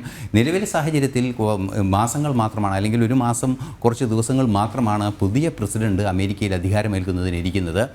പുതിയ പ്രസിഡന്റ് അധികാരമേൽക്കുമ്പോൾ ഏത് രീതിയിലുള്ള നയമാണ് ഉണ്ടാവുക എന്നത് കാത്തിരുന്ന് തന്നെ കാണേണ്ടതുണ്ട്. ഇന്നലെ സൈനിക സഹായം, ഇസ്രായേലിനുള്ള സൈനിക സഹായം നൽകുന്നതിനുള്ള നീക്കം ഇന്നലെ വീണ്ടും അത് പുതുക്കുകയും അതിനുള്ള നടപടിക്രമങ്ങൾ ആരംഭിക്കുകയും ചെയ്തു അമേരിക്ക എന്നത് ഒരു യാഥാർത്ഥ്യമാണെങ്കിൽ കൂടി അത്തരം നീക്കങ്ങൾ, മറ്റു രാജ്യങ്ങൾക്ക് സൈനിക പിന്തുണ നൽകുന്നതിന് പണം ചെലവാക്കാനില്ല എന്ന നിലപാട് പരസ്യമായി പറയുന്ന ഒരു വ്യക്തിയാണ് ഡൊണാൾഡ് ട്രംപ്.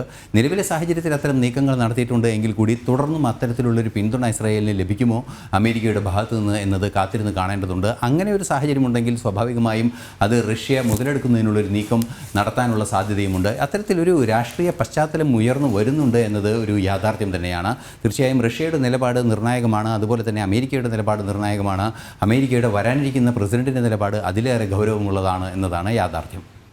എന്തായാലും ശക്തമായ വ്യോമാക്രമണം സിറിയയിൽ തുടരുക തന്നെയാണ് ഇസ്രായേലിന്റെ ഭാഗത്തു നിന്ന്. ആയത്തുള്ള ഖമനേനി പറഞ്ഞ ഒരു കാര്യമുണ്ട്, സിറിയയെ തകർക്കാൻ, ബഷാർ അൽ അസദിനെ തകർക്കുന്നതിന് വേണ്ടിയിട്ട് ഇസ്രായേലും അമേരിക്കയും കൂടെ ചേർന്ന് നടത്തിയ ഒരു നടപടിയാണ്.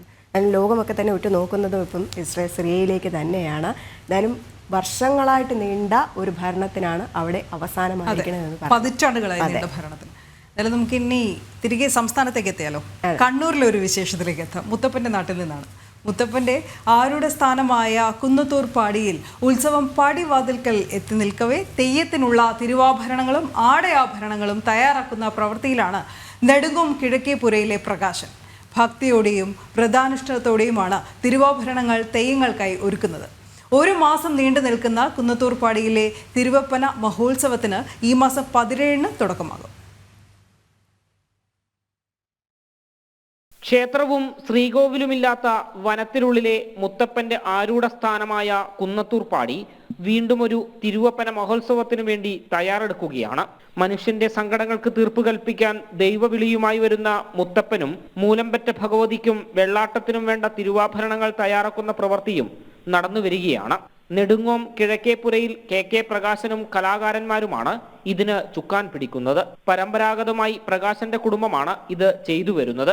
ആചാരനിഷ്ഠയോടും വ്രതശുദ്ധിയോടെയുമാണ് കലാകാരന്മാർ ചമയങ്ങളും തിരുവാഭരണങ്ങളും ഒരുക്കുന്നത്. അമ്പ്, വില്ല്, വാള്, നാഗഫണങ്ങൾ തുടങ്ങി തെയ്യത്തിനു വേണ്ടി എല്ലാം മിനുക്കി ഒരുക്കുകയാണിവർ. മാനേജിംഗ് ട്രസ്റ്റി SK കുഞ്ഞിരാമൻ നായനാരുടെ നേതൃത്വത്തിലാണ് പ്രവർത്തികൾ നടക്കുന്നത്.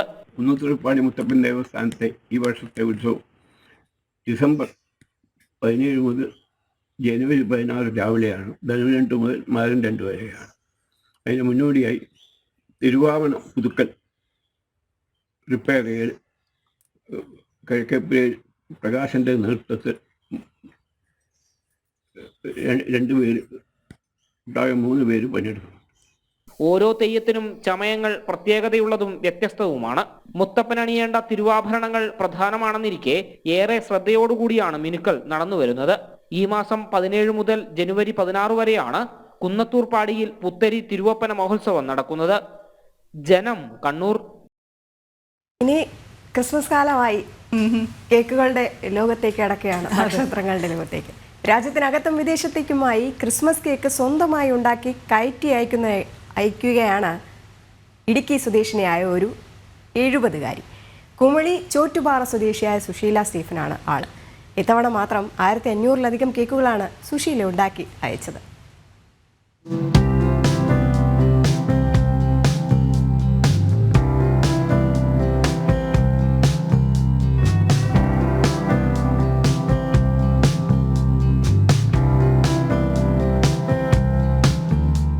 ക്രിസ്തുമസ് കാലം കേക്കുകളുടെയും കൂടി കാലമാണ്. വിവിധ രുചികളിൽ പരമ്പരാഗത ശൈലിയിലുള്ള കേക്കുകൾക്ക് വിപണിയിൽ ആവശ്യക്കാരെ അറിയും.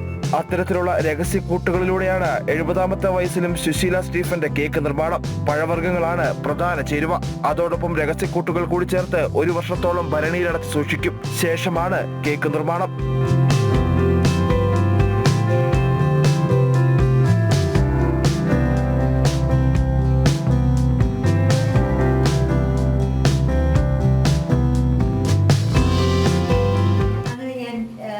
വർഷമായി ഇപ്പം ക്രിസ്മസ് കേക്കിലോട്ട് സ്റ്റാർട്ട് ചെയ്ത് ആദ്യം 5 കേക്ക്, പിന്നെ 10, 50 അങ്ങനെയൊക്കെ ആയിട്ട് ഇപ്പം മോർ ദാൻ 1000 കേക്ക്സ് ആയി. അപ്പം ഇതെല്ലാം ഞാൻ സോഷ്യൽ മീഡിയ കൂടിയായിരുന്നു എൻ്റെ മാർക്കറ്റിംഗ്. അത് കൂടുതലും അമേരിക്ക, അങ്ങനെ പല വിദേശ രാജ്യങ്ങളിലാണ്. പിന്നെ നാഷണലി ഉണ്ട്, ഡൽഹി, പൂനെ, കൽക്കട്ട, ബോംബെ, അങ്ങനെ പല, ഹൈദരാബാദ്, പിന്നെ അമൃത്സർ, അങ്ങനെ പല പല സ്ഥലങ്ങളാണ്. കൊറിയറാണ് കൂടുതൽ വേണ്ടി കേക്ക്സ് പോകുന്നത്. ഞാൻ അയക്കുന്നത് കൊറിയർ വഴിയാണ്. 2013 മക്കളുടെയും കൊച്ചുമക്കളുടെയും പിറന്നാളിലും മറ്റാഘോഷങ്ങൾക്കുമായി തുടങ്ങിയതാണ് കേക്ക് നിർമ്മാണം. തുടർന്ന് പ്രൊഫഷണലായി കേക്ക് ഉണ്ടാക്കാൻ പഠിച്ചു.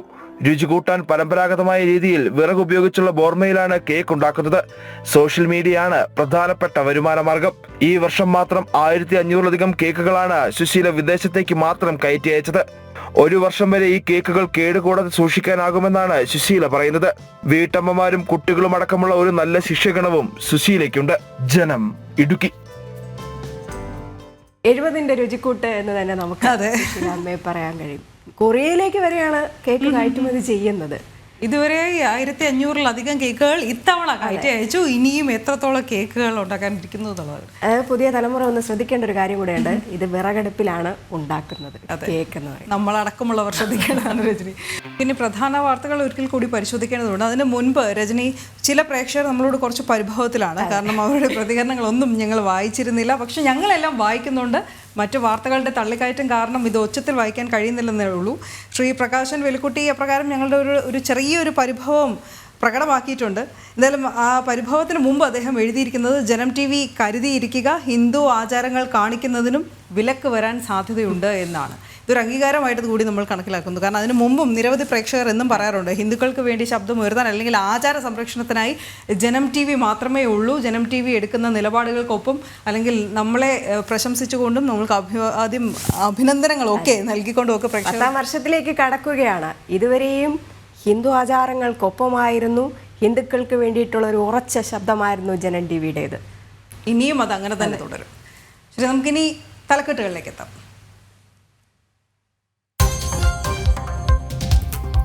തന്നെ കൊടുക്കാൻ additional chief secretary A. Jayathilak വ്യാജരേഖ ഉണ്ടാക്കിയെന്ന് N. പ്രശാന്ത് IAS.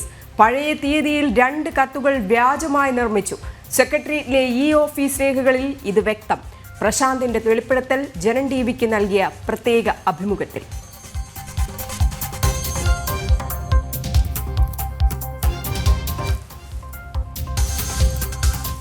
CPM കൊല്ലം ജില്ലാ സമ്മേളനത്തിൽ നേതൃത്വത്തിനും സർക്കാരിനും നിശിത വിമർശനവുമായി പ്രതിനിധികൾ.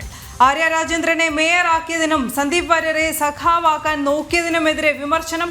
വിവരക്കേട് പറയുന്നവരെ 75 വയസ്സാകാൻ കാത്തു നിൽക്കാതെ പുറത്താക്കണമെന്നും ആവശ്യം. സമ്മേളനം ഇന്ന് സമാപിക്കും.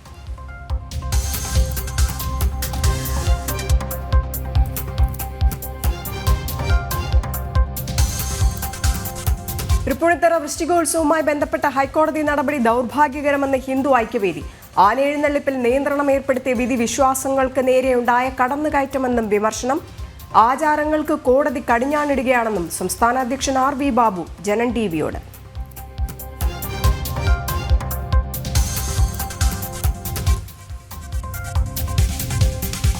കാടാമ്പുഴ ഭഗവതിയുടെ പിറന്നാൾ സദ്യ ഇലയിൽ തന്നെ. തീരുമാനം ഭക്തർ പ്രതിഷേധവുമായി എത്തിയതിന് പിന്നാലെ ബുഫേ രീതിയിൽ സദ്യ വിളമ്പാനായിരുന്നു ദേവസ്വം ബോർഡിന്റെ നീക്കം. വാർത്ത ആദ്യം പുറത്തുവിട്ടത് ജനം TV.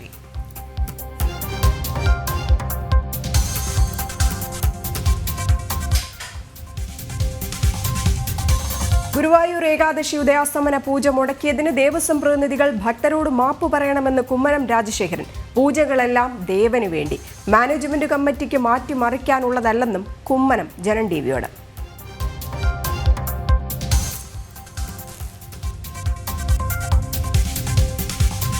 വഞ്ചിയൂരിൽ വഴിയടച്ച് CPM ഏരിയ സമ്മേളനം നടത്തിയതിനെതിരായ കോടതിയലക്ഷ്യ ഹർജി ഇന്ന് വീണ്ടും ഹൈക്കോടതിയിൽ.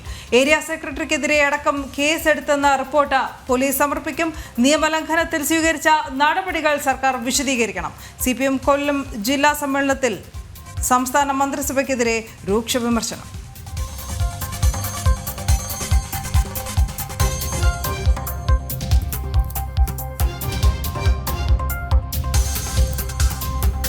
വയനാട് പുനരധിവാസ കേസ് ഇന്ന് വീണ്ടും ഹൈക്കോടതിയിൽ. സംസ്ഥാന ദുരന്ത നിവാരണ ഫണ്ടിൽ നിന്ന് എത്ര രൂപ ചെലവഴിച്ചെന്ന് സർക്കാർ അറിയിക്കണം. കോടതി നിലപാട് നിർണായകം.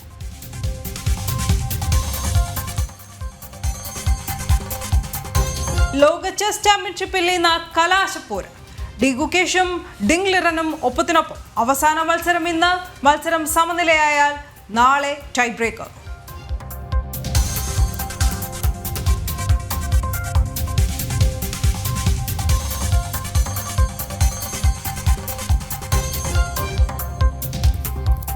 മധ്യകേരളത്തിൽ ഇന്ന് കനത്ത മഴ മുന്നറിയിപ്പ്. എറണാകുളം, ഇടുക്കി, തൃശൂർ ജില്ലകളിൽ ഓറഞ്ച് അലർട്ട്. 8 ജില്ലകൾക്ക് യെല്ലോ അലർട്ട്. മഴ കനക്കാൻ കാരണം തമിഴ്നാട് ശ്രീലങ്ക തീരത്തിന് സമീപമുള്ള ന്യൂനമർദ്ദം.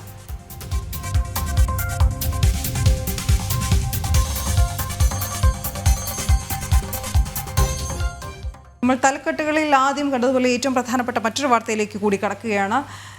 ഈ IAS തലപ്പത്തെ പോരിന് സമൂഹ മാധ്യമങ്ങൾ, മറ്റു മാധ്യമങ്ങളും ദൃശ്യമാധ്യമങ്ങൾ അടക്കമുള്ളവ സാക്ഷിയായതാണ് പൊതുജനങ്ങളും.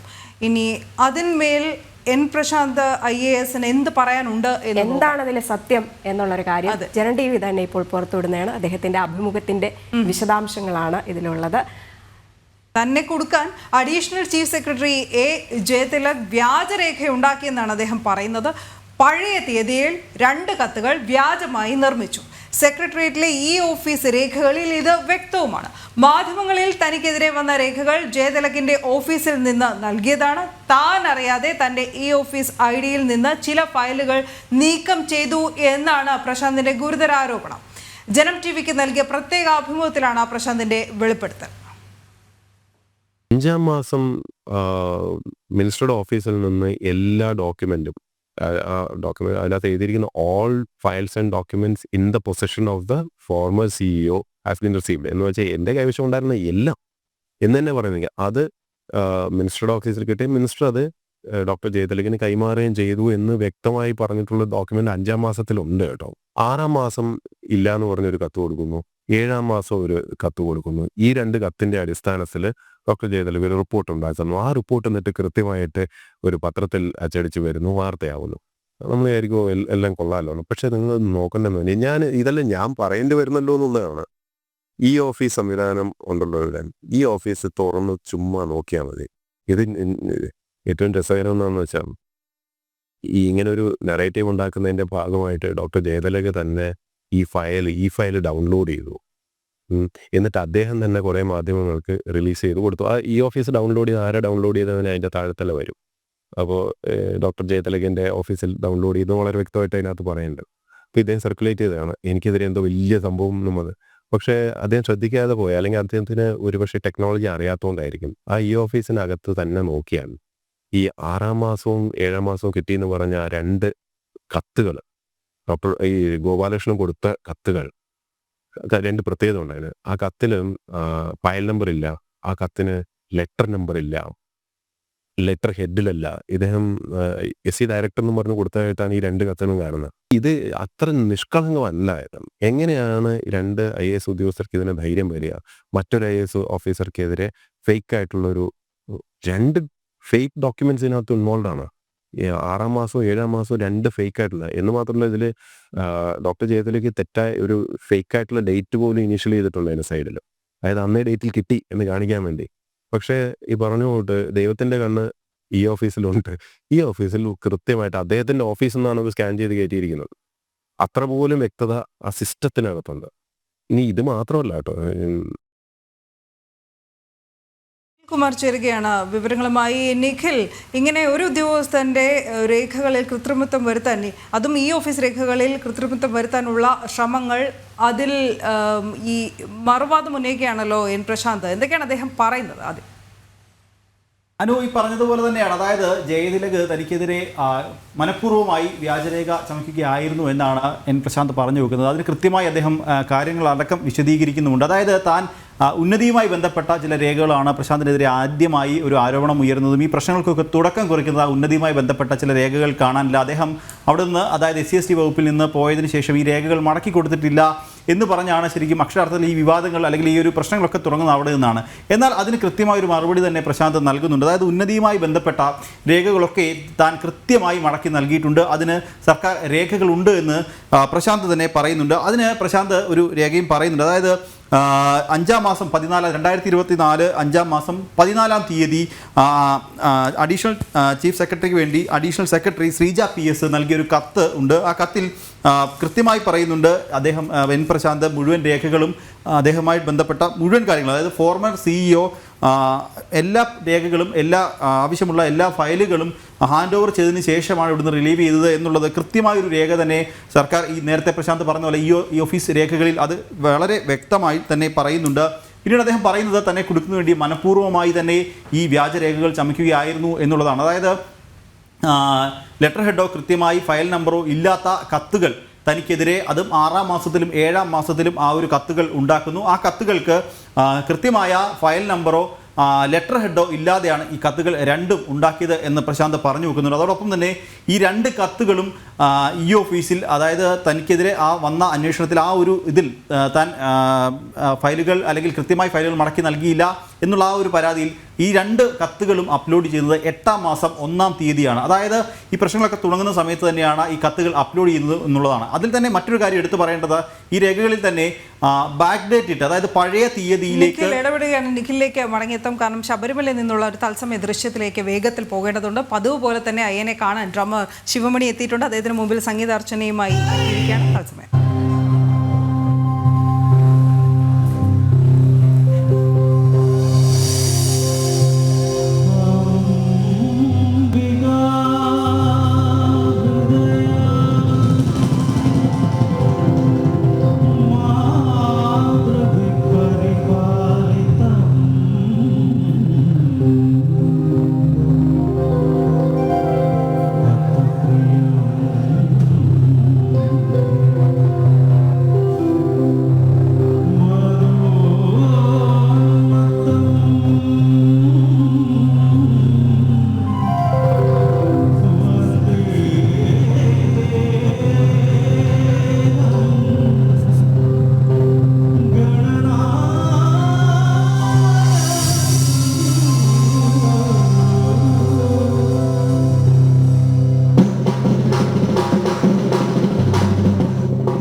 ഇന്ദ്രജാലം തീർക്കുന്ന ശിവമണിയുടെ ഡ്രംസ് ഇവിടെ തുടർന്നുകൊണ്ടേയിരിക്കുകയാണ്. നമ്മൾ എഴുതി കാണിച്ചിരുന്ന പോലെ തന്നെ ഭക്തിയോടെ നാദം, താളം, മേളം, മറ്റൊന്നും പറയാനില്ല.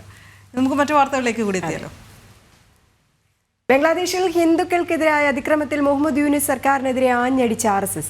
ചർച്ചകൾ ഫലം കണ്ടില്ലെങ്കിൽ ഭാരതം മറ്റു വഴികൾ തേടണമെന്ന അഖില ഭാരതീയ പ്രചാർ പ്രമുഖ് സുനിൽ അംബേദ്കർ. ബംഗ്ലാദേശിലെ അക്രമങ്ങൾ മുഗൾ ഭരണത്തെ ഓർമ്മിപ്പിക്കുന്നത്. നൊബേൽ പുരസ്കാര ജേതാവ് ഭരിക്കുന്ന രാജ്യത്താണ് അതിക്രമങ്ങൾ. പാകിസ്ഥാനിലും ഹിന്ദുക്കൾ ആക്രമിക്കപ്പെടുന്നതായി സുനിൽ അംബേദ്കർ ചൂണ്ടിക്കാട്ടി.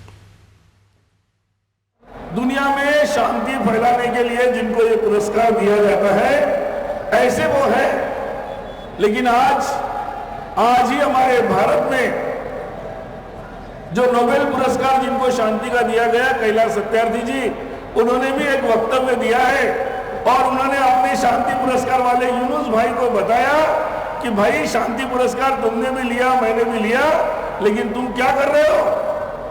मुझे लगता है आज दुनिया भर से ऐसी आवाजें आने लगी हैं. हम जितने जितने आवाजें उठाएंगे दुनिया भर के लोगों को ये बात समझ में आएगी.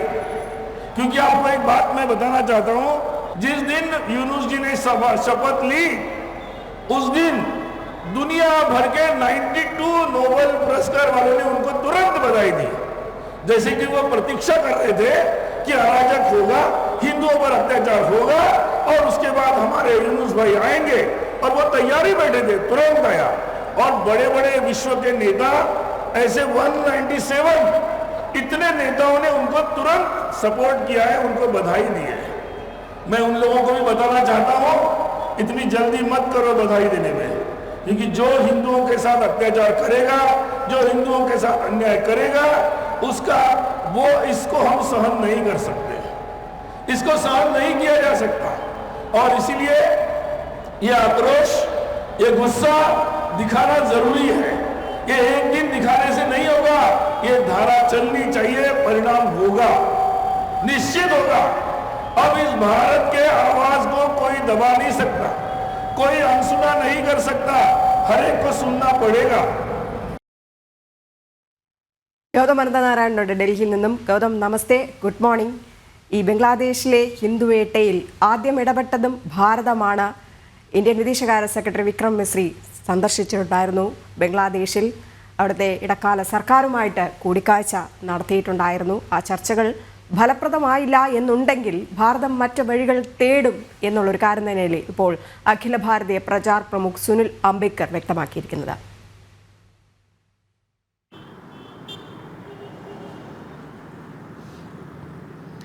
രജനി, അനു, നമസ്തേ.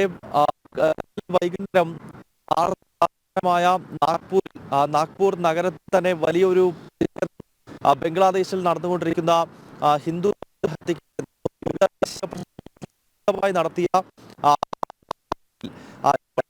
ത്തിലേക്ക് മടങ്ങിയെത്താം. ശബ്ദം വ്യക്തമാകുന്നില്ല. എത്രയും വേഗം ആ സാങ്കേതിക തകരാർ പരിഹരിക്കാൻ കഴിയുമെന്ന് തന്നെയാണ് പ്രതീക്ഷിക്കുന്നത്. എന്തായാലും സുനിൽ അംബേദ്കറുടെ വാക്കുകൾ കഴിഞ്ഞ ദിവസമാണ് നമ്മൾ പുറത്തുവിട്ടത്. അദ്ദേഹം പറയുന്നതും ഇപ്രകാരം തന്നെയാണ്. കാരണം ചർച്ചകൾ ഫലം കണ്ടില്ലെങ്കിൽ ബംഗ്ലാദേശിൽ ഹിന്ദുക്കൾക്കെതിരായി നടക്കുന്ന ഈ അതിക്രമത്തിൽ ഭാരതം മറ്റു വഴികൾ തേടണമെന്നുള്ള ഒരു ആവശ്യം RSS മുന്നോട്ട് വയ്ക്കുന്നു കേന്ദ്ര സർക്കാരിനോട്. ബംഗ്ലാദേശിലെ അക്രമങ്ങൾ മുഗൾ ഭരണത്തെ ഓർമ്മിപ്പിക്കുന്നത് എന്നതുകൂടി അദ്ദേഹം പറയുന്നു. കാരണം ഹിന്ദുക്കളെ തിരഞ്ഞു പിടിച്ച് അവിടെ വേട്ടയാടുകയാണ് എന്ന് വ്യക്തം. ഗൗതം, തുടരാം.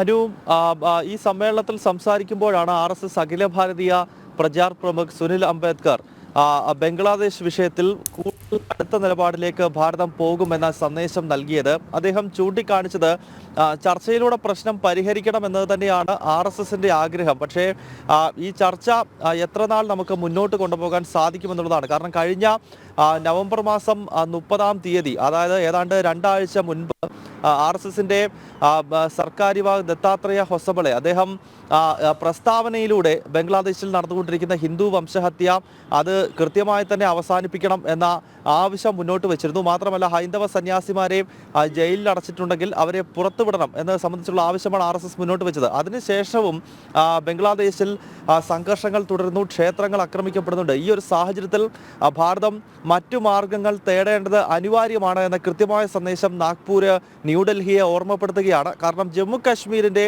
ഉദാഹരണമാണ് സുനിൽ അംബേദ്കർ ഇവിടെ കുറിക്കുന്നത് എന്നതാണ് നമ്മൾ എടുത്തു കാണേണ്ടത്. അതായത് ജമ്മു കാശ്മീരിൽ സമാധാനപരമായ ചർച്ചകൾ കൊണ്ട് ഒരു കാര്യവും ഉണ്ടായിട്ടില്ല. മാത്രമല്ല വിട്ടുവീഴ്ച ചെയ്യാൻ ശ്രമിച്ച ഘട്ടങ്ങളിലെല്ലാം ഭാരതത്തിന് തിരിച്ചടി ഉണ്ടാവുകയും പാക് അധിനിവേശ ജമ്മു കാശ്മീർ പോലെയുള്ള തന്ത്രപ്രധാനമായ മേഖലകൾ നമുക്ക് നഷ്ടപ്പെടുകയും ചെയ്തിട്ടുണ്ട്. അതിനാൽ അടിക്ക് തിരിച്ചടി എന്ന നിലയിലുള്ള കൃത്യമായ നിലപാട് ജമ്മു കാശ്മീരിൽ കൈക്കൊണ്ടപ്പോഴാണ് അവിടെ ആർട്ടിക്കിൾ 370 മരവിപ്പിക്കാൻ കഴിഞ്ഞതാണെങ്കിലും പിന്നീട് അവിടുത്തെ ജിഹാദികളെ മര്യാദ പഠിപ്പിക്കാൻ കഴിഞ്ഞതാണെങ്കിലും അത് ശക്തമായ രീതിയിലുള്ള പ്രത്യാക്രമണം ഭാരതത്തിൻ്റെ ഭാഗത്ത് നിന്നുണ്ടായപ്പോഴാണ് കശ്മീരിനെ കൃത്യമായി തന്നെ നമുക്ക് മുന്നോട്ട് കൊണ്ടുപോകാൻ കഴിയുന്നു, അല്ലെങ്കിൽ അവിടെ ഭാരതത്തിൻ്റെ ജനാധിപത്യ സ്വഭാവം കൃത്യമായി പുനഃസ്ഥാപിക്കാൻ സാധിച്ചിട്ടുള്ളത്.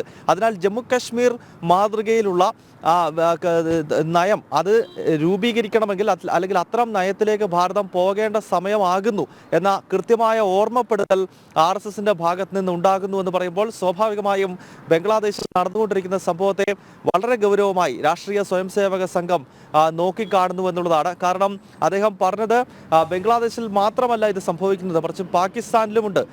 അതോടൊപ്പം തന്നെ ഇസ്ലാമിസ്റ്റുകൾ അധികാരത്തിലിരിക്കുന്ന രാജ്യങ്ങളിലെല്ലാം അവിടെ മതന്യൂനപക്ഷങ്ങൾ ആക്രമിക്കപ്പെടുന്നു, പ്രത്യേകിച്ച് ഹൈന്ദവർ ആക്രമിക്കപ്പെടുന്നു. അതിനാൽ ചർച്ചകൾ കൊണ്ട് പ്രശ്നം പരിഹരിക്കാൻ കഴിയുന്നില്ലെങ്കിൽ തീർച്ചയായും മറ്റു മാർഗങ്ങൾ തേടണം എന്ന കൃത്യമായ ഓർമ്മപ്പെടുത്തൽ രാഷ്ട്രീയ സ്വയംസേവക സംഘം നടത്തുന്നു എന്നതാണ്. എന്തായാലും ബംഗ്ലാദേശിൽ വരും ദിവസങ്ങളിൽ എന്ത് സംഭവിക്കുന്നു എന്നതിൻ്റെ അടിസ്ഥാനത്തിൽ ഭാരതം കൃത്യമായി തന്നെ മറ്റു മാർഗങ്ങൾ തേടുമെന്ന കാര്യം ഉറപ്പാണ്. കാരണം ദേശീയ തലത്തിൽ അധികാരത്തിലിരിക്കുന്ന സ്വഭാവം നമുക്കറിയാം. അത് RSSന്റെ കൃത്യമായ നിർദ്ദേശങ്ങൾ അംഗീകരിക്കുകയും രാഷ്ട്രീയ സ്വയംസേവക സംഘത്തിന്റെ തന്നെ മുൻ പ്രചാരകയായിരുന്ന ഒരു പ്രധാനമന്ത്രിയുമാണ് രാജ്യത്ത് അധികാരത്തിലിരിക്കുന്നത്. അതിനാൽ നാഗ്പൂരും ന്യൂഡൽഹിയും തമ്മിലുള്ള എന്താണെന്ന് നമുക്കറിയാം. അതിൽ വലിയ വിശദീകരണത്തിന്റെ ആവശ്യമില്ല. അതിനാൽ ബംഗ്ലാദേശിലെ ജിഹാദികൾക്കുള്ള ശക്തമായ താക്കീതാണ് RSSന്റെ അഖില ഭാരതീയ പ്രചാർ പ്രമുഖ് നൽകുന്നത് എന്ന കാര്യത്തിൽ സംശയമില്ല.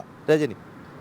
എന്തായാലും ബംഗ്ലാദേശ് അതിക്രമത്തിൽ യൂനിസ് സർക്കാരിനെതിരെ അതിരൂക്ഷ വിമർശനവുമൊപ്പം ഇപ്പോൾ നടക്കുന്ന സംഭവങ്ങളിൽ കൈയും കെട്ടി നോക്കി നിൽക്കില്ല എന്ന ശക്തമായ നടപടികളിലേക്ക് കടക്കും എന്നൊരു മുന്നറിയിപ്പ് കൂടെ തന്നെയാണ്. ഈ വിഷയത്തിൽ ഈ ഹിന്ദുക്കൾ ഒന്നിക്കണം എന്നുള്ളൊരു ആഹ്വാനം കൂടി RSS നടത്തുകയുണ്ടായി. ഇതെല്ലാം മറ്റു വാർത്തകളിലേക്ക് കൂടി എത്താം. തിരുവനന്തപുരം വഞ്ചിയൂരിൽ റോഡിൽ സ്റ്റേജ് കെട്ടിയ സംഭവത്തിൽ പോലീസ് ഇന്ന് ഹൈക്കോടതിയിൽ റിപ്പോർട്ട് സമർപ്പിക്കും എന്നതാണത്. ഏരിയ സെക്രട്ടറിക്ക് അടക്കം എതിരെ കേസ് എടുത്തത് സൂചിപ്പിച്ചായിരിക്കും വഞ്ചിയൂർ പോലീസിന്റെ ഈ റിപ്പോർട്ട്. വിഷയത്തിൽ ഹൈക്കോടതിയുടെ ഭാഗത്തു നിന്ന് രൂക്ഷ വിമർശനം ഉണ്ടായിരുന്നു. ഇതിന് പിന്നാലെയാണ് പോലീസ് കേസ് എടുക്കാൻ പോലും തയ്യാറായത് എന്നതും പ്രസക്തം. എന്തായാലും പ്രശാന്ത് ശങ്കരമംഗലത്ത് തിരുവനന്തപുരത്ത് നിന്ന്, കൊച്ചിയിൽ നിന്ന് രേഷ്മ ബാബു എന്നിവർ ചേരുന്നു. ആദ്യം ഈ ഹൈക്കോടതിയുടെ ഭാഗത്ത് നിന്നുണ്ടായ ഈ രൂക്ഷ വിമർശനം, ഈ സംഭവവുമായി ബന്ധപ്പെട്ട വിശദാംശങ്ങളാണ് അറിയേണ്ടത്. ആദ്യം അതിന് ആധാരമായ വിഷയം പരിശോധിക്കാം. തിരുവനന്തപുരത്തേക്കാണ് ആദ്യം എത്തുന്നത്. പ്രശാന്ത്, വഞ്ചിയൂരിൽ അന്ന് സംഭവിച്ചത് എന്താണ്?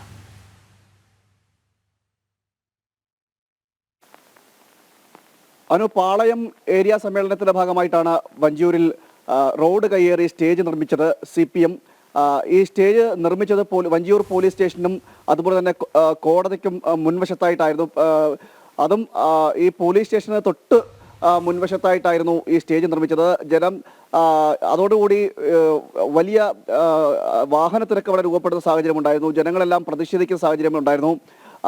MV ഗോവിന്ദൻ അടക്കം പങ്കെടുത്ത പൊതുപരിപാടിയാണ്. പൊതുപരിപാടിക്ക് വേണ്ടിയിട്ടാണ് ഈ സ്റ്റേജ് നിർമ്മിച്ചത്. വലിയ രീതിയിൽ പ്രതിഷേധം ഉണ്ടാവുകയും ചെയ്തു. എന്നാൽ ഒരു ദിവസം മുഴുവനും അത്തരത്തിൽ സ്റ്റേജ് അവിടെ നിൽക്കുന്ന സാഹചര്യം ഉണ്ടായി. ഒരു പകല് മുഴുവനും ജനങ്ങൾ ദുരിതത്തിലാകുകയും ചെയ്തു. നിരവധി വാഹനങ്ങൾ കടന്നു പോകുന്ന ഒരു പ്രധാന വഴി കൂടിയാണ് ഈ വഞ്ചിയൂർ എന്ന് പറയുന്ന ഭാഗം. കോടതി അവിടെയാണ്, ജില്ലാ കോടതി അടക്കം സ്ഥിതി ചെയ്യുന്നത് ആ ഭാഗത്താണ്. മാത്രമല്ല നിരവധി വാഹനങ്ങൾ കടന്നു പോകുന്നത് അതുവഴിയാണ്. ഈ പാളയത്ത് നിന്നും കിഴക്കേക്കോട്ടയ്ക്ക് പോകുന്ന അതുവഴി, അതായത് ജനറൽ ആശുപത്രിയിൽ നിന്നും കിഴക്കേക്കോട്ടയ്ക്ക് പോകുന്നൊരു പ്രധാന വഴി കൂടിയാണ് ഈ വഴി എന്ന് പറയുന്നത്. അതുകൊണ്ട് തന്നെ നിരവധി വാഹനങ്ങൾ ദിനം പ്രതി കടന്നു പോകുന്നതാണ്. കിഴക്കേക്കോട്ടയ്ക്കൊരു വലിയ ട്രാഫിക് ബ്ലോക്ക് ഇല്ലാതെ എളുപ്പത്തിലെത്താം എന്നതും അതുപോലെ തന്നെ സെക്രട്ടേറിയറ്റിലേക്ക് പോകാൻ ഒരു എളുപ്പവഴി എന്നതുകൊണ്ടും എല്ലാം ഒട്ടുമിക്ക ആളുകളും ആശ്രയിക്കുന്നത് ഈ വഴി കൂടിയാണ്. അങ്ങനെ വലിയ ഒട്ടേറെ ആളുകൾ ആശ്രയിക്കുന്ന വഴി കൂടി ആയതുകൊണ്ട് തന്നെ ധാരാളം വാഹനങ്ങൾ ഈ സ്ഥലത്തു കൂടി കടന്നു പോവുകയും ചെയ്യും. അതാണ് പ്രതിസന്ധിക്ക് കാരണമായത്. ആ റോഡിന് കുറുകെ ആണ് ഈ CPM ഏരിയ സമ്മേളനത്തിന്റെ ഭാഗമായിട്ട് സ്റ്റേജ് നിർമ്മിച്ചത്. എന്നാൽ യാതൊരു പെർമിഷനും പോലീസിന്റെ ഭാഗത്തുനിന്ന് ഇതുമായി ബന്ധപ്പെട്ട് ഈ CPMന്റെ പ്രവർത്തകരോ അല്ലെങ്കിൽ നേതൃത്വമോ ആരും സ്വീകരിച്ചതുമില്ല. തുടർന്നാണ് പ്രതിഷേധമുണ്ടാകുന്നത്. പൊതുജനങ്ങൾ വലിയ രീതിയിൽ പ്രതിഷേധിക്കുന്ന സാഹചര്യമുണ്ടായി സ്ഥലത്ത് തന്നെ. കാരണം വാഹനങ്ങൾക്ക് കടന്നു പോകാൻ കഴിയാത്ത സ്ഥിതിയും അതുപോലെ വലിയ ട്രാഫിക് ബ്ലോക്കും രൂപപ്പെടുകയും ചെയ്തു. ഇതോടുകൂടിയാണ് വലിയ രീതിയിലേക്ക് പ്രതിഷേധമുണ്ടാകുന്നത്. തുടർന്നും സമ്മേളനം അവിടെ തന്നെ തുടരുകയും ചെയ്തു. വൈകിട്ട് പൊതുസമ്മേളനം അടക്കം വലിയ ജനാവലി നടത്തിക്കൊണ്ട് MV ഗോവിന്ദൻ പങ്കെടുത്തുകൊണ്ടുള്ള പൊതുസമ്മേളനം അടക്കം അവിടെ നടക്കുകയും ചെയ്തു. തുടർന്നാണ് ഹൈക്കോടതിയുടെ ഭാഗത്തൊരു പരാമർശം ഉണ്ടാകുന്നത്. അതിൽ ഒട്ടേറെ വിമർശനങ്ങൾ ഹൈക്കോടതി ഉന്നയിക്കുന്ന സാഹചര്യം ഉണ്ടായിരുന്നു. പോലീസിനെ അടക്കം രൂക്ഷമായി വിമർശിക്കുകയും ചെയ്തു. നമുക്കറിയാം ഈ പൗരന്റെ അടിസ്ഥാന ആവശ്യങ്ങളിൽ ഒന്നാണ് സഞ്ചാര സ്വാതന്ത്ര്യം എന്നത്. ആ സഞ്ചാര സ്വാതന്ത്ര്യം തടസ്സപ്പെടുത്തിക്കൊണ്ടാണ് ഇത്തരത്തിലുള്ള പാർട്ടി സമ്മേളനത്തിന് സ്റ്റേജ് നിർമ്മിച്ചത്. മാത്രമല്ല നേരത്തെ തന്നെ കോടതിയുടെ പരാമർശങ്ങൾ ഉണ്ടായിരുന്നു. ഈ കൊടിതോരണങ്ങളും അതുപോലെ തന്നെ ഫ്ലെക്സ് ബോർഡുകളും അടക്കം ഈ റോഡുകളെ മറയ്ക്കുന്ന രീതിയിൽ അല്ലെങ്കിൽ പ്രശാന്ത്, അത് ഹൈക്കോടതിയുടെ അതിരൂക്ഷ വിമർശനങ്ങളൊക്കെ തന്നെ ഉണ്ടായിരുന്നു. വഞ്ചിയൂരിലെ സമ്മേളനം, ഏരിയ സമ്മേളനം കഴിഞ്ഞ് ദിവസങ്ങൾ പിന്നിട്ടാണ് ഇന്നലെ നമ്മൾ കണ്ടത്. CPM അനുകൂല സംഘടന, പ്രത്യേകിച്ച് അതിനിയന്ത്രണപരമായ രീതിയിൽ തിരക്കുണ്ടാവുന്ന സെക്രട്ടേറിയറ്റിന് മുന്നിലാണ് ഇന്നലെ ഈ ഒരു ധാർഷ്ട്യം CPIയും കാണിച്ചിട്ടുണ്ടായിരുന്നത്.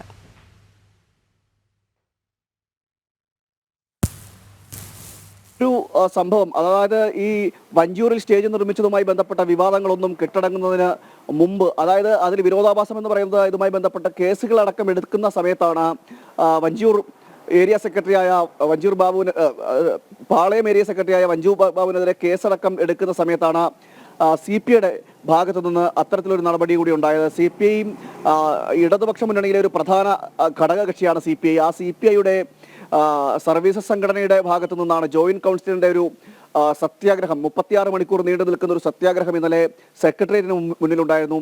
ആ സമയത്താണ് ഈ MG റോഡ് തടസ്സപ്പെടുത്തിക്കൊണ്ട് സ്റ്റേജ് നിർമ്മിക്കുകയും ജനജീവിതം ദുസ്സഹമാക്കുന്ന രീതിയിലേക്ക് ചെന്നെത്തുകയും ഒക്കെ ചെയ്തത്. വലിയ രീതിയിൽ പ്രതിഷേധങ്ങൾക്കിടയാക്കുകയും ചെയ്തു. അതായത് 36 മണിക്കൂർ സത്യാഗ്രഹമാണ്. അതും സംസ്ഥാന സർക്കാരിന് തന്നെ ഒരു ഘടകകക്ഷിയിൽപ്പെട്ട പ്രധാനപ്പെട്ട സംഘടനയുടെ സർവീസ് സംഘടന നടത്തുന്ന സമരം എന്നതാണ് ഏറ്റവും വലിയ വിരോധാഭാസം എന്ന് പറയുന്നത്. എന്തായാലും വലിയ രീതിയിൽ അതും വിമർശനങ്ങൾക്കിടയാക്കുകയും 150 പേർക്കെതിരെ, കണ്ടാലറിയാവുന്ന 150 പേർക്കെതിരെ പോലീസ് കേസെടുക്കുകയും ചെയ്തു. കണ്ടോൺമെന്റ് പോലീസ് കേസെടുക്കുകയും ചെയ്തു. നമ്മളും അതിൽ വാർത്ത നൽകിയതാണ്. ഗതാഗതം തടസ്സപ്പെടുന്ന സാഹചര്യം അവിടെയും ഉണ്ടായി. അതായത് 2 സ്ഥലങ്ങളിലേക്ക് വാഹനങ്ങൾ ഒരേ സമയം എതിർദിശയിലേക്ക് അടക്കം 2 രീതിയിലേക്ക് വാഹനങ്ങൾ കടത്തിവിടേണ്ട സാഹചര്യവും സ്ഥലത്ത് വലിയ ബ്ലോക്ക് ഉണ്ടാകുന്ന സാഹചര്യം ഒക്കെ ഉണ്ടാകുകയും ചെയ്തിരുന്നു. നമുക്കറിയാം ഈ സെക്രട്ടേറിയറ്റിന്റെ പടിക്കൽ എന്ന് പറയുന്നത് വിവിധ സമരങ്ങളുടെ സ്ഥലമാണ്. പലതരം സമരങ്ങൾ അവിടെ അരങ്ങേറാറുമുണ്ട്. എന്നാൽ ആ സമരങ്ങൾക്കെല്ലാം ഒരു സമയം നിശ്ചയിക്കുകയും ആ സമയത്തിന് ശേഷം അവിടെ നിന്ന് ജനങ്ങൾ പിരിഞ്ഞു പോവുകയും ഗതാഗതം സാധ്യമാക്കുകയും ഒക്കെ ചെയ്യും.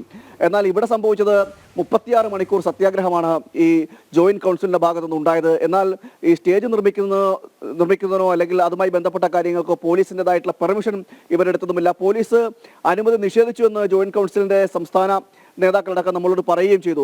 അതുകൂടി ഗൗനിക്കാതെയാണ് ഇത്തരത്തിൽ റോഡ് മുറിച്ചുകൊണ്ട് അവിടെയും ഈ സെക്രട്ടേറിയറ്റിന് പടിക്കലും സെക്രട്ടേറിയറ്റിന്റെ സൗത്ത് ഗേറ്റിന് മുൻപിലായിട്ടാണ് ഈ സ്റ്റേജ് നിർമ്മിച്ചത്. അതും കാൽനട യാത്രക്കാർക്ക് പോലും കടന്നു പോകാൻ കഴിയാത്ത രീതിയിൽ ഫുട്പാത്ത് അടക്കം മറച്ചുകൊണ്ട് റോഡ് പുറത്തേക്ക് അതായത് ഈ ഫുട്പാത്തും അതുപോലെ തന്നെ റോഡും പകുതിയോളം മറച്ചുകൊണ്ടാണ് ഇത്തരത്തിൽ ഈ ശരി, അത് തുറന്നുകൊണ്ടേ ഇരിക്കുക തന്നെയാണ്. CPMഉം CPIയും നിലപാട് മാറ്റമില്ലാതെ പോകുന്നു. അല്പം ഒരു എന്ന് പറഞ്ഞാൽ ഈ കേസ് എടുത്തു എന്നുള്ളൊരു വാർത്ത മാത്രമാണ് വഞ്ചിയൂരിലെ സംഭവത്തിൽ. എന്തായാലും ഇന്നത് കോടതിയിലേക്ക് എത്തുകയാണ്. എന്തായിരിക്കും കോടതിയുടെ ഭാഗത്ത് നിന്ന് ഉണ്ടാകാൻ പോകുന്നത്? രേഷ്മ ബാബു ഉണ്ട്. രേഷ്മ, പോലീസ് കേസ് എടുത്തിട്ടുണ്ടായിരുന്നു ഹൈക്കോടതി നിർദ്ദേശത്തിന് പിന്നാലെ 33 പേരെ. പോരാതെ ഇന്നലെ ജോയി CPMന്റെ നേതാവ് തന്നെ പറഞ്ഞ ഒരു കാര്യമുണ്ട്, ഇത് കെട്ടിയത് ഈ റോഡിലല്ല എന്നുള്ളൊരു ന്യായീകരണം. പക്ഷെ ആ ന്യായീകരണങ്ങളൊന്നും തന്നെ കോടതിക്ക് മുന്നിൽ എത്തുമ്പോൾ അത് ശരിയായി വരാൻ സാധ്യത കുറവാണ്. ഇന്ന് എന്ത് നിരീക്ഷണമായിരിക്കും കോടതിയുടെ ഭാഗത്തു നിന്നുണ്ടാകുന്നത്? ഒരു സംഭവമല്ല, ഈ വഞ്ചിയൂർ സംഭവം കഴിഞ്ഞിട്ട് ഇന്നലെ CPIയുടെ നേതൃത്വത്തിൽ CPIയുടെ അനുകൂല സംഘടന സെക്രട്ടേറിയറ്റിന് മുന്നിലും സമാനമായ രീതിയിൽ റോഡ് അടച്ച് സമരം നടത്തിയിട്ടുണ്ടായിരുന്നു. കണ്ണൂരുണ്ടായിരുന്നു. അങ്ങനെ പല പല വിഷയങ്ങൾ നിൽക്കുകയാണ്.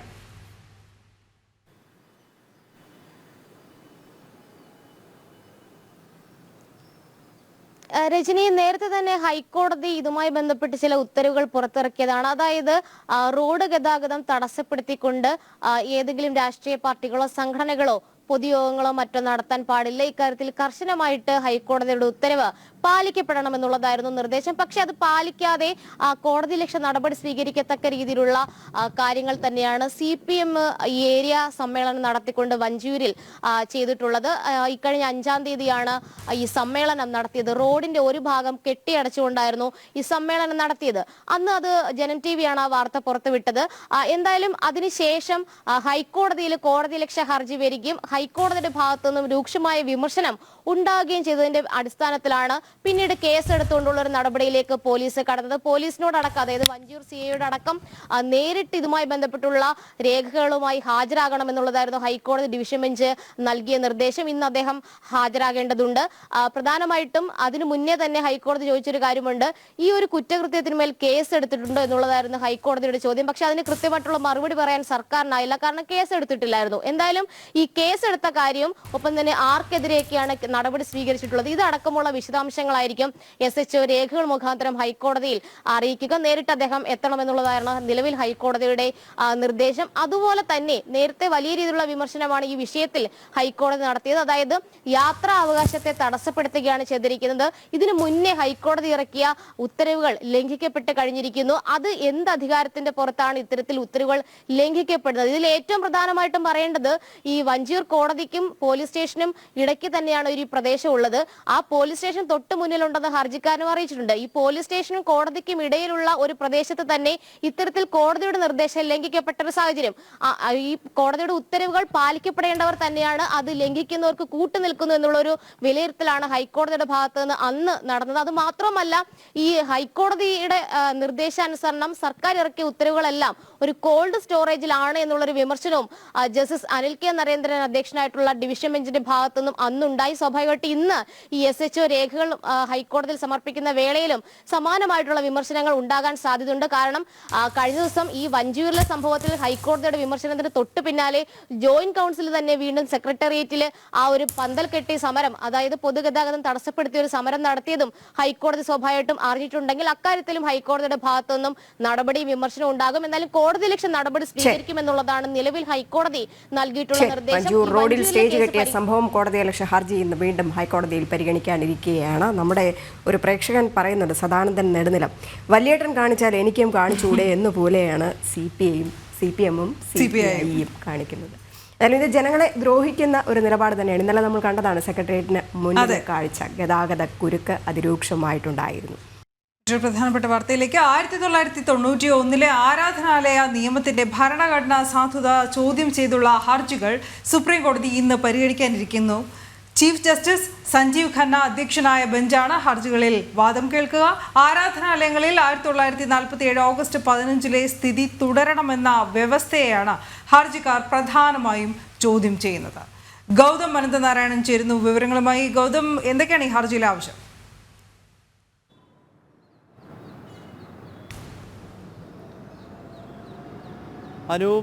വിവിധ ഹർജികളാണ് ഈ വിഷയത്തിൽ ഇന്നിപ്പോൾ സുപ്രീം കോടതിയിൽ വാദം തുടങ്ങുന്നത്. ഉച്ചതിരിഞ്ഞ് 3:30 ചീഫ് ജസ്റ്റിസ് സഞ്ജീവ് ഖന്ന അധ്യക്ഷനായ 3-അംഗ ബെഞ്ച് ഈ ഹർജികൾ പരിഗണിക്കും. 2021 ആദ്യ ഹർജി ഈ സംഭവവുമായി ബന്ധപ്പെട്ട്, അതായത് ഈ 1991 മത ആരാധനാലയ നിയമത്തിലെ ഭരണഘടനാ സാധ്യത ചോദ്യം ചെയ്തുള്ള ആദ്യ ഹർജി സുപ്രീം കോടതിയിൽ വന്നു. പിന്നീട് അതുമായി ബന്ധപ്പെട്ട തുടർച്ചയായ നിരവധി ഹർജികൾ വന്നു. ഈ ഹർജികളെല്ലാം ഒരുമിച്ചാണ് സുപ്രീം കോടതി പരിഗണിക്കുന്നത്. ഹർജിക്കാരുടെ പ്രധാനപ്പെട്ട ആവശ്യം എന്നത് ഈ നിയമത്തിൻ്റെ ഭരണഘടനാ സാധുത പരിശോധിക്കണമെന്നുള്ളതാണ്. നമുക്കറിയാം 1991 മത ആരാധനാലയ നിയമത്തിൻ്റെ അടിസ്ഥാനം എന്നത് 1947 നമ്മുടെ രാജ്യത്തിന് സ്വാതന്ത്ര്യം ലഭിക്കുന്ന ഘട്ടത്തിൽ ആ സമയം ആരാധനാലയങ്ങൾ, അത് ക്ഷേത്രങ്ങളാണെങ്കിലും അതല്ലെങ്കിൽ മറ്റ് ഇതര മതവിഭാഗങ്ങളുടെ പള്ളികളോ മസ്ജിദുകളോ ഒക്കെ ആണെങ്കിലും അതിൻ്റെ അന്നത്തെ സ്ഥിതി തന്നെ തുടരണം എന്നതാണ് ഈ 91 നിയമത്തിലെ ഏറ്റവും പ്രധാനപ്പെട്ട വ്യവസ്ഥ. അതിനെയാണ് ഈ ഹർജിക്കാർ ചോദ്യം ചെയ്യുന്നത്. ആ ഹർജിക്കാർ പ്രധാനമായും ചൂണ്ടിക്കാണിക്കുന്നത് ഈ 47 രാജ്യത്തിന് സ്വാതന്ത്ര്യം ലഭിക്കുന്ന ഘട്ടത്തിൽ പല തർക്കമന്ദിരങ്ങളും നിലനിൽക്കുന്നുണ്ടായിരുന്നു. അതായത് ക്ഷേത്രമാണോ അതല്ലെങ്കിൽ അത് മസ്ജിദാണോ എന്നൊക്കെയുള്ള ആശയക്കുഴപ്പം നിലനിൽക്കുകയും ഇരു മതവിഭാഗങ്ങളും ഒരുപോലെ പ്രാർത്ഥന ൊക്കെയായിട്ടുള്ള നിരവധി സ്ഥലങ്ങളുണ്ട്. അതിന്റെ ഉദാഹരണമാണ് വാരണാസിയിലെ ജ്ഞാൻവാബി മസ്ജിദായി കണ്ടുകൊണ്ട് അവിടെ മുസ്ലിങ്ങൾ പ്രാർത്ഥന നടത്തുന്ന ഘട്ടത്തിൽ ഹൈന്ദവരുടെ പ്രധാനപ്പെട്ട വാദം എന്നത് അത് പുരാതന കാശി വിശ്വനാഥ ക്ഷേത്രമാണ് എന്നുള്ളതാണ്. ഈ 47-ൽ രാജ്യത്തിന് സ്വാതന്ത്ര്യം ലഭിക്കുന്ന ഘട്ടത്തിൽ മസ്ജിദ് എന്ന നിലയിൽ മുസ്ലിങ്ങൾ പ്രാർത്ഥന നടത്തുന്നത് പോലെ തന്നെ ആ മസ്ജിദിന്റെ അല്ലെങ്കിൽ ആ തർക്കമന്ദിരത്തിന്റെ ചില ഭാഗങ്ങളിൽ ക്ഷേത്രത്തിന്റെ പ്രതിഷ്ഠകളും അതല്ലെങ്കിൽ പുരാതന കാശി ക്ഷേത്രത്തിന്റെ വിഗ്രഹങ്ങളും ഒക്കെ അവിടെ നിലനിൽക്കുന്നുണ്ട്. അപ്പോൾ ആ കാലത്ത് അവിടെ ഹിന്ദുക്കളും ആരാധന നടത്തുന്നുണ്ടായിരുന്നു. അങ്ങനെ വരുമ്പോൾ അത് ഏത് മതത്തിൻ്റെതാണ് എന്നത് സംബന്ധിച്ചുള്ള വലിയ തർക്കങ്ങൾ അവിടെ നിലനിന്നിരുന്നു. അതിനാലാണ് ഈ മത ആരാധനാലയ നിയമത്തിലെ ചില വ്യവസ്ഥകളെ ചോദ്യം ചെയ്തുള്ള ഹർജികൾ സുപ്രീം കോടതിയുടെ പരിഗണനയിലേക്ക് വന്നത്. എന്തായാലും ഈ ഹർജികളെ എതിർത്തുകൊണ്ട് മുസ്ലിം ലീഗ് ഉൾപ്പെടെയുള്ള രാഷ്ട്രീയ പാർട്ടികൾ, പ്രത്യേകിച്ച് കേരളത്തിൽ മുസ്ലിം സമൂഹത്തിനിടയിൽ സ്വാധീനമുള്ള സമസ്തയോടൊപ്പം തന്നെ മുസ്ലിം ലീഗ് തുടങ്ങിയ സംഘടനകളൊക്കെ ഈ കേസിന് ഈ ഹർജിയിൽ കക്ഷി ചേർന്നിട്ടുണ്ട്. ഇന്ന് ഉച്ചതിരിഞ്ഞ് 3:30 ഇതിന്റെ വാദം ആരംഭിക്കും. ശരി. ഇനി കൊല്ലത്തേക്കാണ് പോകുന്നത്. CPM-ന്റെ ജില്ലാ സമ്മേളനം അവിടെ നടക്കുന്നുണ്ട്. നേതൃത്വത്തിനും സർക്കാരിനും രൂക്ഷ വിമർശനങ്ങൾ തന്നെയാണ് പ്രതിനിധികൾ ഉന്നയിച്ചിരിക്കുന്നത്. ഒപ്പം തിരുവനന്തപുരം നഗരസഭ ഭരിക്കുന്ന എന്ന് തന്നെ പറയണം. മേയർ ആര്യ രാജേന്ദ്രനെതിരെയും സന്ദീപ് വാര്യരെ സഹാവാക്കാൻ നോക്കിയതിനുമെതിരെയുള്ള വിമർശനങ്ങൾ, അങ്ങനെ വിമർശനങ്ങളുടെ ഒരു പട്ടിക തന്നെയായിരുന്നു ഉണ്ടായിരുന്നത്. കൊല്ലത്ത് നിന്നും മനോജ് ഉണ്ട്.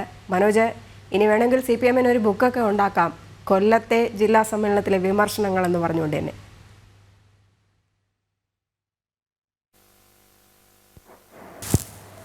തീർച്ചയായും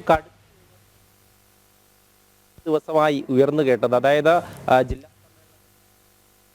പരാജയം എടുത്തു കാട്ടിയിരുന്നു. അതായത് സംസ്ഥാന സർക്കാരിന്റെ ഭരണം പൂർണ്ണ പരാജയമാണ് എന്ന് തന്നെയാണ് പ്രതിനിധികൾ ഇന്നലെ വിമർശനം ഉന്നയിച്ചത്. അതിനു പിന്നാലെ EP ജയരാജനും അതോടൊപ്പം തന്നെ പാർട്ടി നേതാക്കളും നേതൃത്വത്തിനെതിരെയൊക്കെ ഈ ഇത്തരത്തിലുള്ള വിമർശനങ്ങൾ ഉയർന്നു വന്നു. അതോടൊപ്പം തന്നെ ഈ ആത്മകഥാ വിവാദം ചൂണ്ടിക്കാട്ടി വിമർശനം ഉന്നയിച്ചിരുന്നു. അതായത് EP ജയരാജനെ പോലെ ഇനി ഒരു നേതാക്കളും ആത്മകഥ എഴുതാൻ പാടില്ല എന്നുള്ള കാര്യമാണ് ഈ പ്രതിനിധികളൊക്കെ ഉന്നയിച്ചത്.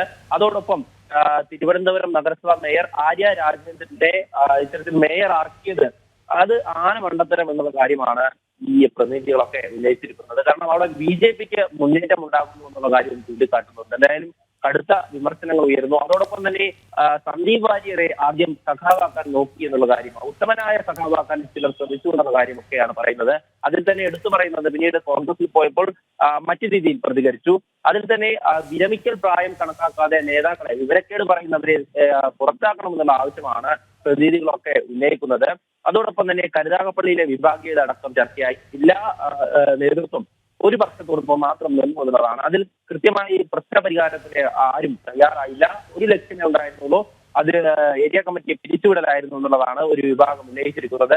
എന്തായാലും ഇതിലൊക്കെ തന്നെ സംസ്ഥാന നേതൃത്വവും ജില്ലാ നേതൃത്വവും ഒക്കെ മറുപടി പറയേണ്ടതുണ്ട്. ഇന്നാണ് സംസ്ഥാന സെക്രട്ടറി ഇതിനൊക്കെ മറുപടി പറയുക. അതോടൊപ്പം തന്നെ BJPയുടെ വളർച്ചയെ സംബന്ധിച്ച് പ്രവർത്തന റിപ്പോർട്ടിലുണ്ടായിരുന്നു. അതോടൊപ്പം ഈ നൽകിയിട്ടുള്ള പ്രവർത്തന റിപ്പോർട്ട് ഈ പ്രതിനിധികളിൽ നിന്നും തിരികെ വാങ്ങിയിരിക്കുകയാണ്. സാധാരണയായി അങ്ങനെ ഒരു നടപടിയില്ല. എങ്കിൽ പോലും ഇത്തരത്തിൽ ഈ വിവരങ്ങളൊക്കെ പുറത്തായി എന്നത് കണ്ടുകൊണ്ട് തന്നെ ഈ ഒരു പ്രവർത്തന റിപ്പോർട്ട് തിരികെ വാങ്ങുന്ന സ്ഥിതി.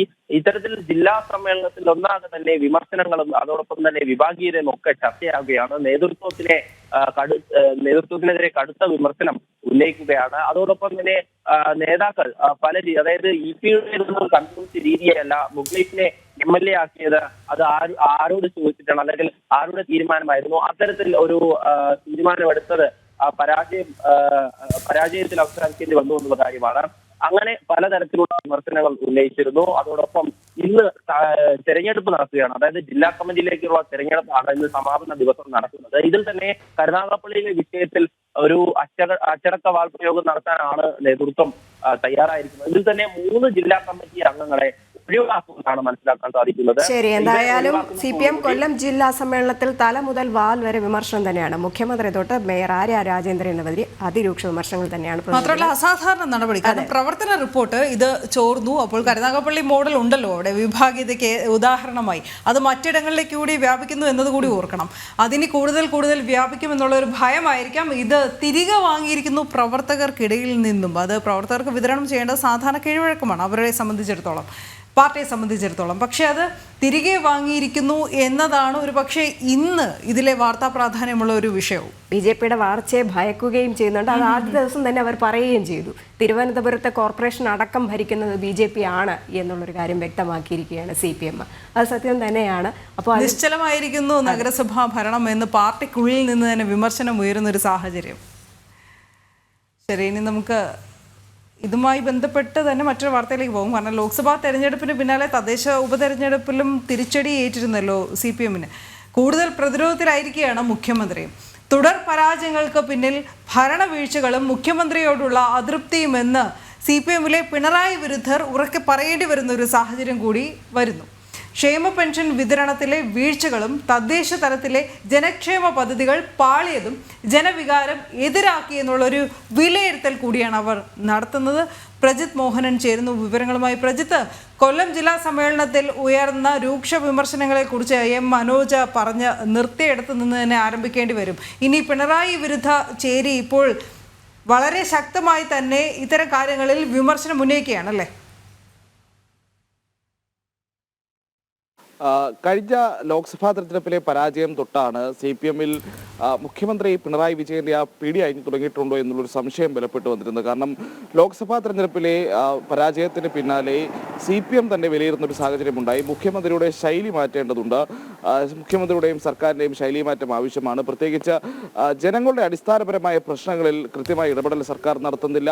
തുടർച്ചയായിട്ടുള്ള പരാജയങ്ങൾ സംഭവിക്കാനുള്ള സാധ്യത നിലനിൽക്കുന്നു. തദ്ദേശ മേഖലകളിലടക്കം സർക്കാരിൻ്റെ ഇടപെടലുകൾ കാര്യക്ഷമമല്ല എന്ന രീതിയിലുള്ള ആത്മപരിശോധനയിലേക്കൊക്കെ CPM പോയിരുന്നു. എന്നാൽ അതിനുശേഷവും തടഞ്ഞിട്ടുള്ള ഇപ്പോൾ നേരത്തെ നിയമസഭാ പാർലമെന്റ് ഉപതെരഞ്ഞെടുപ്പുകൾ വന്ന സമയത്ത് പോലും കാര്യമായൊരു നേട്ടം CPM-ന് ഉണ്ടാക്കാൻ കഴിഞ്ഞില്ല എന്നുള്ളതാണ്. ഇപ്പോൾ ചേലക്കര നിലനിർത്തിയെന്നതിനപ്പുറത്തേക്ക് ഒരു നേട്ടത്തിലേക്ക് സർക്കാരിന് പോകാൻ കഴിഞ്ഞില്ല, അല്ലെങ്കിൽ മുഖ്യമന്ത്രിക്ക് പോകാൻ കഴിഞ്ഞില്ല. അദ്ദേഹത്തിന് പ്രചരണ രംഗങ്ങളിൽ പോലും മുഖ്യമന്ത്രിയുടെ സാന്നിധ്യത്തെ പറ്റിയുള്ള ചർച്ചകൾ നടന്നിരുന്നു. പ്രത്യേകിച്ച് ചേലക്കരയിൽ മാത്രമാണ് അദ്ദേഹം കൂടുതൽ കേന്ദ്രീകരിച്ചത്, അല്ലെങ്കിൽ ജയസാധ്യത ആകെയുള്ളൊരു സീറ്റിൽ മാത്രമാണ് മുഖ്യമന്ത്രി ശ്രദ്ധ കേന്ദ്രീകരിച്ചെന്നുള്ളത് നമ്മൾ കണ്ടതാണ്. കാര്യമായൊരു നേതൃത്വം അദ്ദേഹം ആ ഉപതെരഞ്ഞെടുപ്പിൽ നൽകുന്ന സാഹചര്യം ഉണ്ടായില്ല. ഇപ്പോൾ ഈ തദ്ദേശ ഉപതെരഞ്ഞെടുപ്പുകളുടെ ഫലം കൂടി വരുന്നതോടുകൂടി പാർട്ടിയിലെ പിണറായി വിരുദ്ധർ അവർ ഒന്നിക്കുകയാണ് എന്നുള്ള ഒരു വിവരമാണ് ഇപ്പോൾ ലഭ്യമാകുന്നത്. പ്രത്യേകിച്ച് കഴിഞ്ഞ കുറച്ച് കാലമായി CPM-ന് ഒരു നേതൃത്വം നൽകാൻ മുഖ്യമന്ത്രിക്ക് കാര്യക്ഷമമായി കഴിയുന്നില്ല എന്നുള്ളതാണ് അവർ ഉന്നയിക്കുന്ന പ്രധാനപ്പെട്ട വിഷയം. പ്രത്യേകിച്ച് ഭരണവിരുദ്ധ വികാരം സംസ്ഥാനത്ത് സജീവമാണ്, അത് താഴെ തട്ട് മുതലുണ്ട്. അതിന് കാരണം ഒന്ന് ഭരണത്തിലെ വീഴ്ചകളാണ്. പ്രത്യേകിച്ച് ഇപ്പോൾ ക്ഷേമ പെൻഷൻ കാര്യക്ഷമമായി വിതരണം ചെയ്യാൻ കഴിയാത്തത്, അതുപോലെ ലൈഫ് പോലെയുള്ള ജനക്ഷേമ പദ്ധതികളുടെ നടത്തിപ്പിലുണ്ടാകുന്ന പാളിച്ചകൾ, തദ്ദേശ സ്വയംഭരണ സ്ഥാപനങ്ങൾ വഴി നടപ്പിലാക്കുന്ന വിവിധ ജനക്ഷേമ പദ്ധതികളും ആരോഗ്യ പദ്ധതികളും ഒക്കെ ഉണ്ട്, അല്ലെങ്കിൽ ജനങ്ങൾക്ക് ആ രീതിയിൽ ഉപയോഗപ്പെടേണ്ട പാലിയേറ്റീവ് കെയർ പോലെയുള്ള സംവിധാനങ്ങളുണ്ട്. ഇതിലൊന്നും കൃത്യമായി പണം അനുവദിക്കാത്തതുമായി ബന്ധപ്പെട്ടുള്ള വീഴ്ചകളൊക്കെ ഈ വിഭാഗം ചൂണ്ടിക്കാട്ടുന്നുണ്ട്. ഇതെല്ലാം പ്രാദേശിക തലത്തിലടക്കം മുഖ്യമന്ത്രിക്കെതിരെ വലിയ അതൃപ്തി ഉണ്ടാക്കി എന്നുള്ളതാണ് ഇവർ ചൂണ്ടിക്കാട്ടുന്നത്. അതോടൊപ്പമാണ് ഈ നവകേരള സദസ്സ് പോലെയുള്ള പ്രചരണ ദൂത്തുകൾ നടത്തിയ സമയത്ത്, പ്രത്യേകിച്ച് ഈ ക്ഷേമ പെൻഷനുകളും ഈ ലൈഫ് പദ്ധതിയിലേക്കും ഒക്കെയുള്ള വലിയ പാളിച്ചകൾ നിലനിൽക്കുന്ന സമയത്തായിരുന്നു അത്തരം പരിപാടികൾ മുഖ്യമന്ത്രി നടത്തിയത്. ഇത് ജനവികാരം എതിരാക്കി എന്നുള്ളതാണ് ഈ നേതാക്കൾ ചൂണ്ടിക്കാട്ടുന്നത്. വരും തെരഞ്ഞെടുപ്പുകളിലും മുഖ്യമന്ത്രിയുടെ നേതൃത്വത്തിൽ മുന്നോട്ട് പോവുകയാണെങ്കിൽ കാര്യമായൊരു നേട്ടമുണ്ടാക്കാൻ CPM-നോ സർക്കാരിനോ കഴിയില്ല എന്നുള്ളതാണ് അവർ വിലയിരുത്തുന്ന പ്രധാനപ്പെട്ട കാര്യം. എന്തായാലും വിമത സ്വരങ്ങൾ ഉയർന്നു കഴിഞ്ഞു, അത് ശക്തമായിക്കൊണ്ടിരിക്കുകയാണ് എന്നുള്ളതാണ് ഈ ഘട്ടത്തിന്റെ ഏറ്റവും പ്രത്യേകത. കഴിഞ്ഞ ലോക്കൽ സമ്മേളനങ്ങളും ഒക്കെ നമ്മൾ കണ്ടതാണ്. മുഖ്യമന്ത്രിയുടെയും സർക്കാരിന്റെയും ഒക്കെ ശൈലികൾക്കെതിരെ വലിയ വിമർശനം ഉണ്ടായിരുന്നു. മുഖ്യമന്ത്രിയുടെ മകൾക്കെതിരെയുള്ള ആരോപണങ്ങളിൽ കൃത്യമായ വിശദീകരണം നൽകാത്തതുമായി ബന്ധപ്പെട്ടുള്ള വിമർശനങ്ങൾ ഉയർന്നു. അതോടൊപ്പം തന്നെയാണ് സർക്കാരിന്റെ വീഴ്ചകൾ എണ്ണിക്കാണിച്ചുകൊണ്ടുള്ള വിമർശനങ്ങൾ വന്നു, ആഭ്യന്തര വകുപ്പിന്റെ വീഴ്ചകൾ എണ്ണിക്കാണിച്ചുകൊണ്ടുള്ള വിമർശനങ്ങൾ വന്നു. അപ്പോൾ ഇതിന്റെ തുടർച്ചയായി പാർട്ടിയിൽ പിണറായി വിരുദ്ധർ കൂടുതൽ ശക്തിയാകാൻ, ഒരു ശക്തി പ്രാപിക്കാനുള്ള ഒരു ശ്രമം കൂടി നടത്തുകയാണ്. അപ്പോൾ ഈ സമ്മേളന കാലയളവ് കഴിയുമ്പോഴേക്കും എന്താണ് CPM-ലെ പുതിയൊരു ശാക്തിക ശേരി എന്നുള്ളത് നമുക്ക് വ്യക്തമാകും. ആരായിരിക്കും പാർട്ടിയുടെ നേതൃത്വത്തിലേക്ക് എത്തുക എന്നൊക്കെയുള്ളൊരു ചോദ്യം, സംശയവും ഒക്കെ നിലനിൽക്കുന്നു. കാരണം മുഖ്യമന്ത്രിക്ക് പകരമാര് എന്നുള്ളൊരു ചോദ്യം അവിടെ ഉണ്ട്. പ്രത്യേകിച്ച് പിണറായി വിജയൻ നേതൃത്വത്തിൽ നിന്ന് മാറണമെന്ന് ആഗ്രഹിക്കുന്ന വലിയൊരു വിഭാഗം നേതാക്കൾ CPM-ലുണ്ട്. പക്ഷേ അവരെ പോലും കുഴപ്പിക്കുന്ന ഒരു ചോദ്യം പിണറായി വിജയൻ പോയാൽ മറ്റാരാണ് എന്നുള്ളതാണ്. ഇപ്പോൾ സംസ്ഥാന സെക്രട്ടറി അടക്കമുള്ള നേതാക്കളുണ്ടെങ്കിലും അവർക്ക് ഒരു ജനകീയ മുഖമില്ല എന്നുള്ളൊരു പ്രശ്നവും നിലനിൽക്കുന്നുണ്ട്. അങ്ങനെ ആകെ ആശയക്കുഴപ്പത്തിലാണ് CPM ഉള്ളത്. എന്തായാലും ഈ സമ്മേളന കാലയളവ് കഴിയുന്നതോടുകൂടി ഒരു കൃത്യമായ ഉത്തരം കിട്ടുമെന്ന് നമുക്ക് പ്രതീക്ഷിക്കാം. സ്ഥിതി വ്യത്യസ്തമല്ല. ഇനി നമുക്ക് കായംകുളത്തേക്ക് എത്തിയല്ലോ. കായംകുളത്തെ വിഭാഗീയതയുടെ അങ്ങേയറ്റമാണ് സി പി എം എന്ന് പറയുന്നത്. മുൻ സംസ്ഥാന കമ്മിറ്റി അംഗം സജിത്തിനെ CPM-ൽ നിന്ന് പുറത്താക്കിയിട്ടുണ്ട്. ഏരിയ കമ്മിറ്റിക്കെതിരെ സജിത്ത് അതിരൂക്ഷ വിമർശനമാണ് ഉയർത്തിയിട്ടുണ്ടായിരുന്നത്. ഏരിയ നേതൃത്വത്തിൻ്റെ പക്ഷപാതപരമായ സമീപനങ്ങൾക്കും ഏരിയ സെക്രട്ടറിയുടെ സ്വത്ത് സമ്പാദനത്തിനും എതിരെയായിരുന്നു വിമർശനം. സുധീഷ് ഗോപാൽ ചേരുന്നുണ്ട്. സുധീഷ്, ഈ വിഭാഗീയതയിൽ പിന്നീട് പുറത്താക്കൽ അതൊക്കെ സ്ഥിരം നടപടി തന്നെയാണ് CPM-ൻ്റെ ഭാഗത്ത്. കാരണം ആരെങ്കിലും എന്തെങ്കിലുമൊക്കെ പറഞ്ഞു കഴിഞ്ഞാൽ അവരെ മാറ്റി നിർത്തുക എന്നുള്ളതാണ് CPM-ൻ്റെ നയം. മുൻപ് പലതവണ സുധീഷ് തന്നെ ഇത്തരത്തിലുള്ള വാർത്തകൾ നൽകിയിട്ടുമുണ്ട്. സജിത്തിന് കായംകുളത്ത് സംഭവിച്ചതും അത് തന്നെയല്ലേ? രജനി, അങ്ങനെ തന്നെയാണ്. ഇതിൽ ഏറ്റവും എടുത്തു പറയേണ്ടത് സജിത്ത് CPM പ്രവർത്തകനാവുന്നതിന് മുമ്പ് തന്നെ SFIയിലൂടെ വന്നതാണ്. അന്നാണ് ഇപ്പോൾ ക്യാമ്പസ് ഫ്രണ്ടുകൾ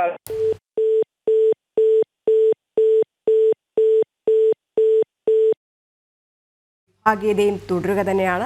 ഏരിയ കമ്മിറ്റിക്കെതിരെ സജിത്ത് രൂക്ഷ വിമർശനം ഉണ്ടാക്കിയിട്ടുണ്ടായിരുന്നു. അതിന് പിന്നാലെ സമൂഹ മാധ്യമ പോസ്റ്റിൽ അദ്ദേഹം ശക്തമായി തന്നെ വിമർശനം ഉന്നയിച്ചിരുന്നു. ഇത് ദഹിക്കാത്ത നേതൃത്വമുള്ളപ്പോൾ പുറത്താക്കിയല്ലാതെ മറ്റ് നടപടികളില്ല എന്ന് വേണം കരുതാൻ. CPM-ലെ വിഭാഗീയ വാർത്തകൾക്ക് പിന്നാലെ വരുന്നത് സമസ്തയിലെ പൊട്ടിത്തെറിയെക്കുറിച്ചുള്ള വാർത്തയാണ്. കാരണം സമസ്തയിലെ ചേരിപ്പോര് പൊട്ടിത്തെറിയിലേക്ക് കടന്നിരുന്നു, കഴിഞ്ഞ ദിവസങ്ങളിൽ കണ്ടതുമാണ്. പക്ഷേ പ്രശ്നം പരിഹരിക്കാൻ നേതൃത്വത്തിന് ഇനിയും ആയിട്ടില്ല. സമസ്ത പിളരുമോ എന്ന ആശങ്കയിലാണ് പ്രവർത്തകരുമുള്ളത്. മുസ്ലിം ലീഗ് വിരുദ്ധരും അനുകൂലികളും തമ്മിൽ നാളുകളായി തുടരുന്ന തർക്കമാണ് ഈ പ്രതിസന്ധിക്ക് കാരണമാവുന്നതും. കഴിഞ്ഞ ദിവസം കോഴിക്കോട് നടന്ന സമസ്ത മുഷവറ ഒരു യോഗത്തിലും തർക്കങ്ങൾ ഉണ്ടായിരുന്നു. ഇതിന് പിന്നാലെ സംസ്ഥാന അധ്യക്ഷൻ ഈ യോഗത്തിൽ നിന്ന് ഇറങ്ങിപ്പോകുന്ന ഒരു സാഹചര്യം കൂടി ഉണ്ടായിരുന്നു. അവിടെ ദിസ്ന സുരേഷ് വിവരങ്ങളുമായി ചേരുന്നു. ദിസ്ന, ചോദിക്കാനുള്ളത് ഇത്രമാത്രം, സമസ്ത പിളരുമോ?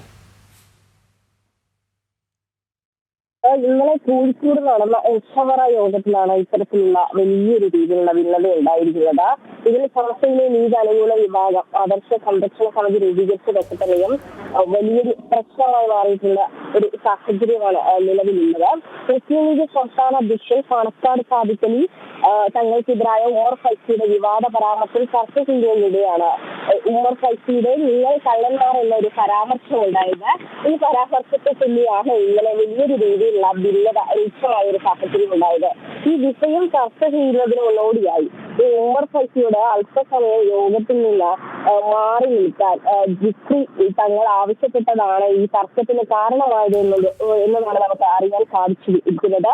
തുടർന്ന് ഇതിനൊക്കെ ശേഷം ഈ നേതൃത്വം ഒരു വിശദീകരണമായി ഒരു പ്രസ് റിലീസ് ഇറക്കുകയുണ്ടായി. കാരണം അത്തരത്തിലുള്ള യാതൊരു തരത്തിലുള്ള വിമർശനവും അല്ലെങ്കിൽ പ്രശ്നങ്ങളൊന്നും തന്നെ ഈ യോഗത്തിനിടയിൽ ഉണ്ടായിട്ടില്ല. അതൊക്കെ തന്നെയും കരുതിക്കൂട്ടി പ്രചരിപ്പിക്കുന്ന നുണപ്രചാരണങ്ങളാണ് എന്നൊരു തരത്തിലുള്ള ഒരു കാര്യമാണ് പറഞ്ഞിരുന്നത്. പക്ഷെ ഈ യോഗത്തിൽ നിന്ന് മാറി നിൽക്കേണ്ട ആവശ്യമില്ലെന്ന് ഉമർ ഫൈസി വ്യക്തമാക്കിയെന്നതാണ് നമുക്ക് അറിയാൻ സാധിച്ചിരിക്കുന്നത്. എന്നാൽ ഈ ഉമർ ഫൈസിയുടെ പരാമർശത്തെയൊക്കെ തന്നെയും സംസ്ഥാന നേതൃത്വം വലിയ രീതിയിൽ വിമർശനത്തിൽ തന്നെയാണ് കാണുന്നത്. ഈ പരാമർശത്തോടെ യോഗ നടപടികൾ ബഹിഷ്കരിച്ച് ജിഫ്രി മുത്തക്കോയ തങ്ങൾ പുറത്തേക്ക് ഇറങ്ങിയതാണ് നമുക്ക് അറിയാൻ കഴിഞ്ഞിട്ടുള്ളത്. അത്തരത്തിൽ പിന്നീട് അദ്ദേഹം മാധ്യമങ്ങളെയൊക്കെ കാണുകയുണ്ടായി. ഈ ഉമർ ഫൈസി മുത്തത്തെ സമസ്തയിൽ നിന്ന് പുറത്താക്കണമെന്ന ലീഗ് അനുകൂല നേതാവായ ബഹാവുദ്ദീൻ നദ്വിയുടെ നേതൃത്വത്തിലുള്ള ആവശ്യമൊക്കെ ഉയർന്നിരുന്ന ഒരു സാഹചര്യമുണ്ടായിരുന്നു. അത്തരത്തിൽ ഈ സമസ്തയിൽ തന്നെ വലിയ ഭിന്നാഭിപ്രായം ഉയർന്ന സാഹചര്യമാണ് ഉയർന്നു വന്നിരിക്കുന്നത്. അങ്ങനെയാണ് ഇന്നലത്തെ മുഷവറ യോഗത്തിൽ നിന്നും ഇറങ്ങിപ്പോക്കുകൾ ഉണ്ടാകുന്നത്. നമുക്കറിയാം ഈ വഖഫ് വിഷയത്തിലൊക്കെ തന്നെയും പരസ്യ പ്രതികരണം പാടില്ല എന്ന തരത്തിലൊക്കെ തന്നെയും വലിയ രീതിയിലുള്ള ആരോപണം ഉണ്ടായിരുന്നു. അതിൽ പ്രധാനമായും അവർ ഉന്നയിച്ചത് ഈ പ്രതിപക്ഷ നേതാവ് VD സതീശന്റെ പ്രസ്താവനയുമായി ബന്ധപ്പെട്ട വലിയ രീതിയിൽ വിവാദം ഉയർന്നു വന്നൊരു സാഹചര്യം ഉണ്ടായിരുന്നു. അതിൽ രണ്ടു വിഭാഗമായി അവർ ഇതിനെ കണക്കാക്കിയിരുന്നു. എന്തായാലും സംസ്ഥയിലെ മുഷവറ യോഗത്തിൽ വലിയ ഒരു വഴക്ക് തന്നെയാണ് ഉണ്ടായത് എന്ന് തന്നെയാണ് നമുക്ക് അറിയാൻ സാധിച്ചിരിക്കുന്നത്. എന്നാൽ പിന്നീട് വലിയൊരു രീതിയിലുള്ള വിശദീകരണം നൽകുന്ന സാഹചര്യം ഉണ്ടായിരുന്നു. ഇന്ന് മുസ്ലിം ലീഗിന്റെ ഭാരവാഹി യോഗവും കോഴിക്കോട് ചേരുന്നുണ്ട്. പല വിഷയത്തെ സംബന്ധിച്ച്, പ്രത്യേകിച്ച് ഈ വഖഫ് വിഷയവുമായി ബന്ധപ്പെട്ട് നിലപാട് സ്വീകരിക്കുന്നതിനെയൊക്കെ സംബന്ധിച്ചുള്ള കാര്യങ്ങൾ ഇതിൽ ചർച്ച ചെയ്യുമെന്ന് തന്നെയാണ് നമുക്ക് അറിയാൻ സാധിച്ചിട്ടുള്ളത്. അനു, ശരി.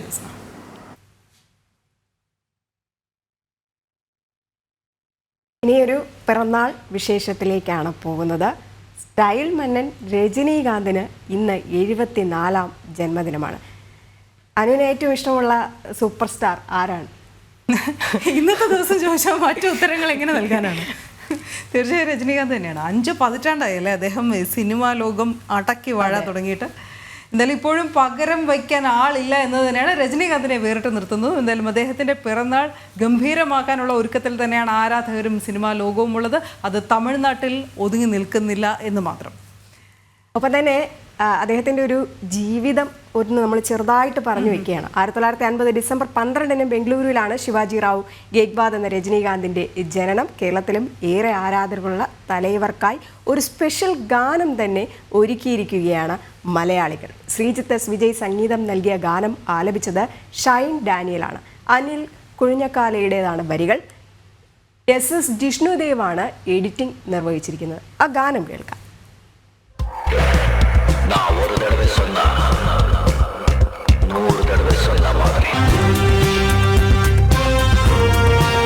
தங்கத்தமிழை தாயாய் மதித்து மண்ணை தொட்டு கண்ணில் வைத்து ஏழைக்காக வாழும் மனிதன் உயிரை கொடுக்க துணிந்த வீரன் கோடி கோடி பூக்கள் போன்ற வழி வீரன் குழந்தை போல நீ நடந்து வர வேண்டும் 100 வருஷம் இன்னும் இங்கு ஸ்டாராய் நீ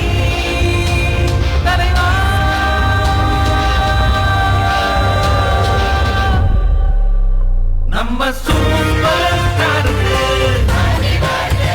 தளபதி ரஜினி சாருக்கு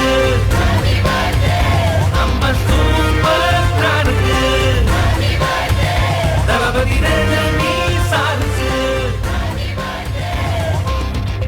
ஏய் ஒரு கோலுக்கு 2 கோலியாச்சு அடா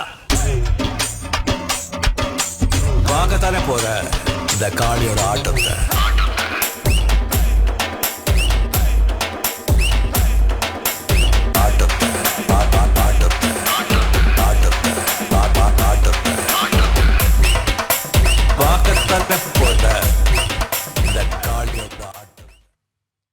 യൂട്യൂബിൽ കയറിയാൽ ഈ പാട്ട് മുഴുവനായും കാണാം. അങ്ങനെ ഗംഭീര വ്യൂസുമായിട്ട് മുന്നേറുകയാണ്. ഇനി ഇന്നത്തെ ദിവസം ഇനി മറ്റു പ്രഖ്യാപനങ്ങൾ, രജനീകാന്തിന്റെ പുതിയ സിനിമ വിശേഷങ്ങളൊക്കെ പ്രഖ്യാപനമായി. തളപതി റിലീസിംഗ് ഡേറ്റ് കൂടെ ഇന്ന് ആകുമെന്ന് അറിയാൻ കഴിയുന്നുണ്ട്.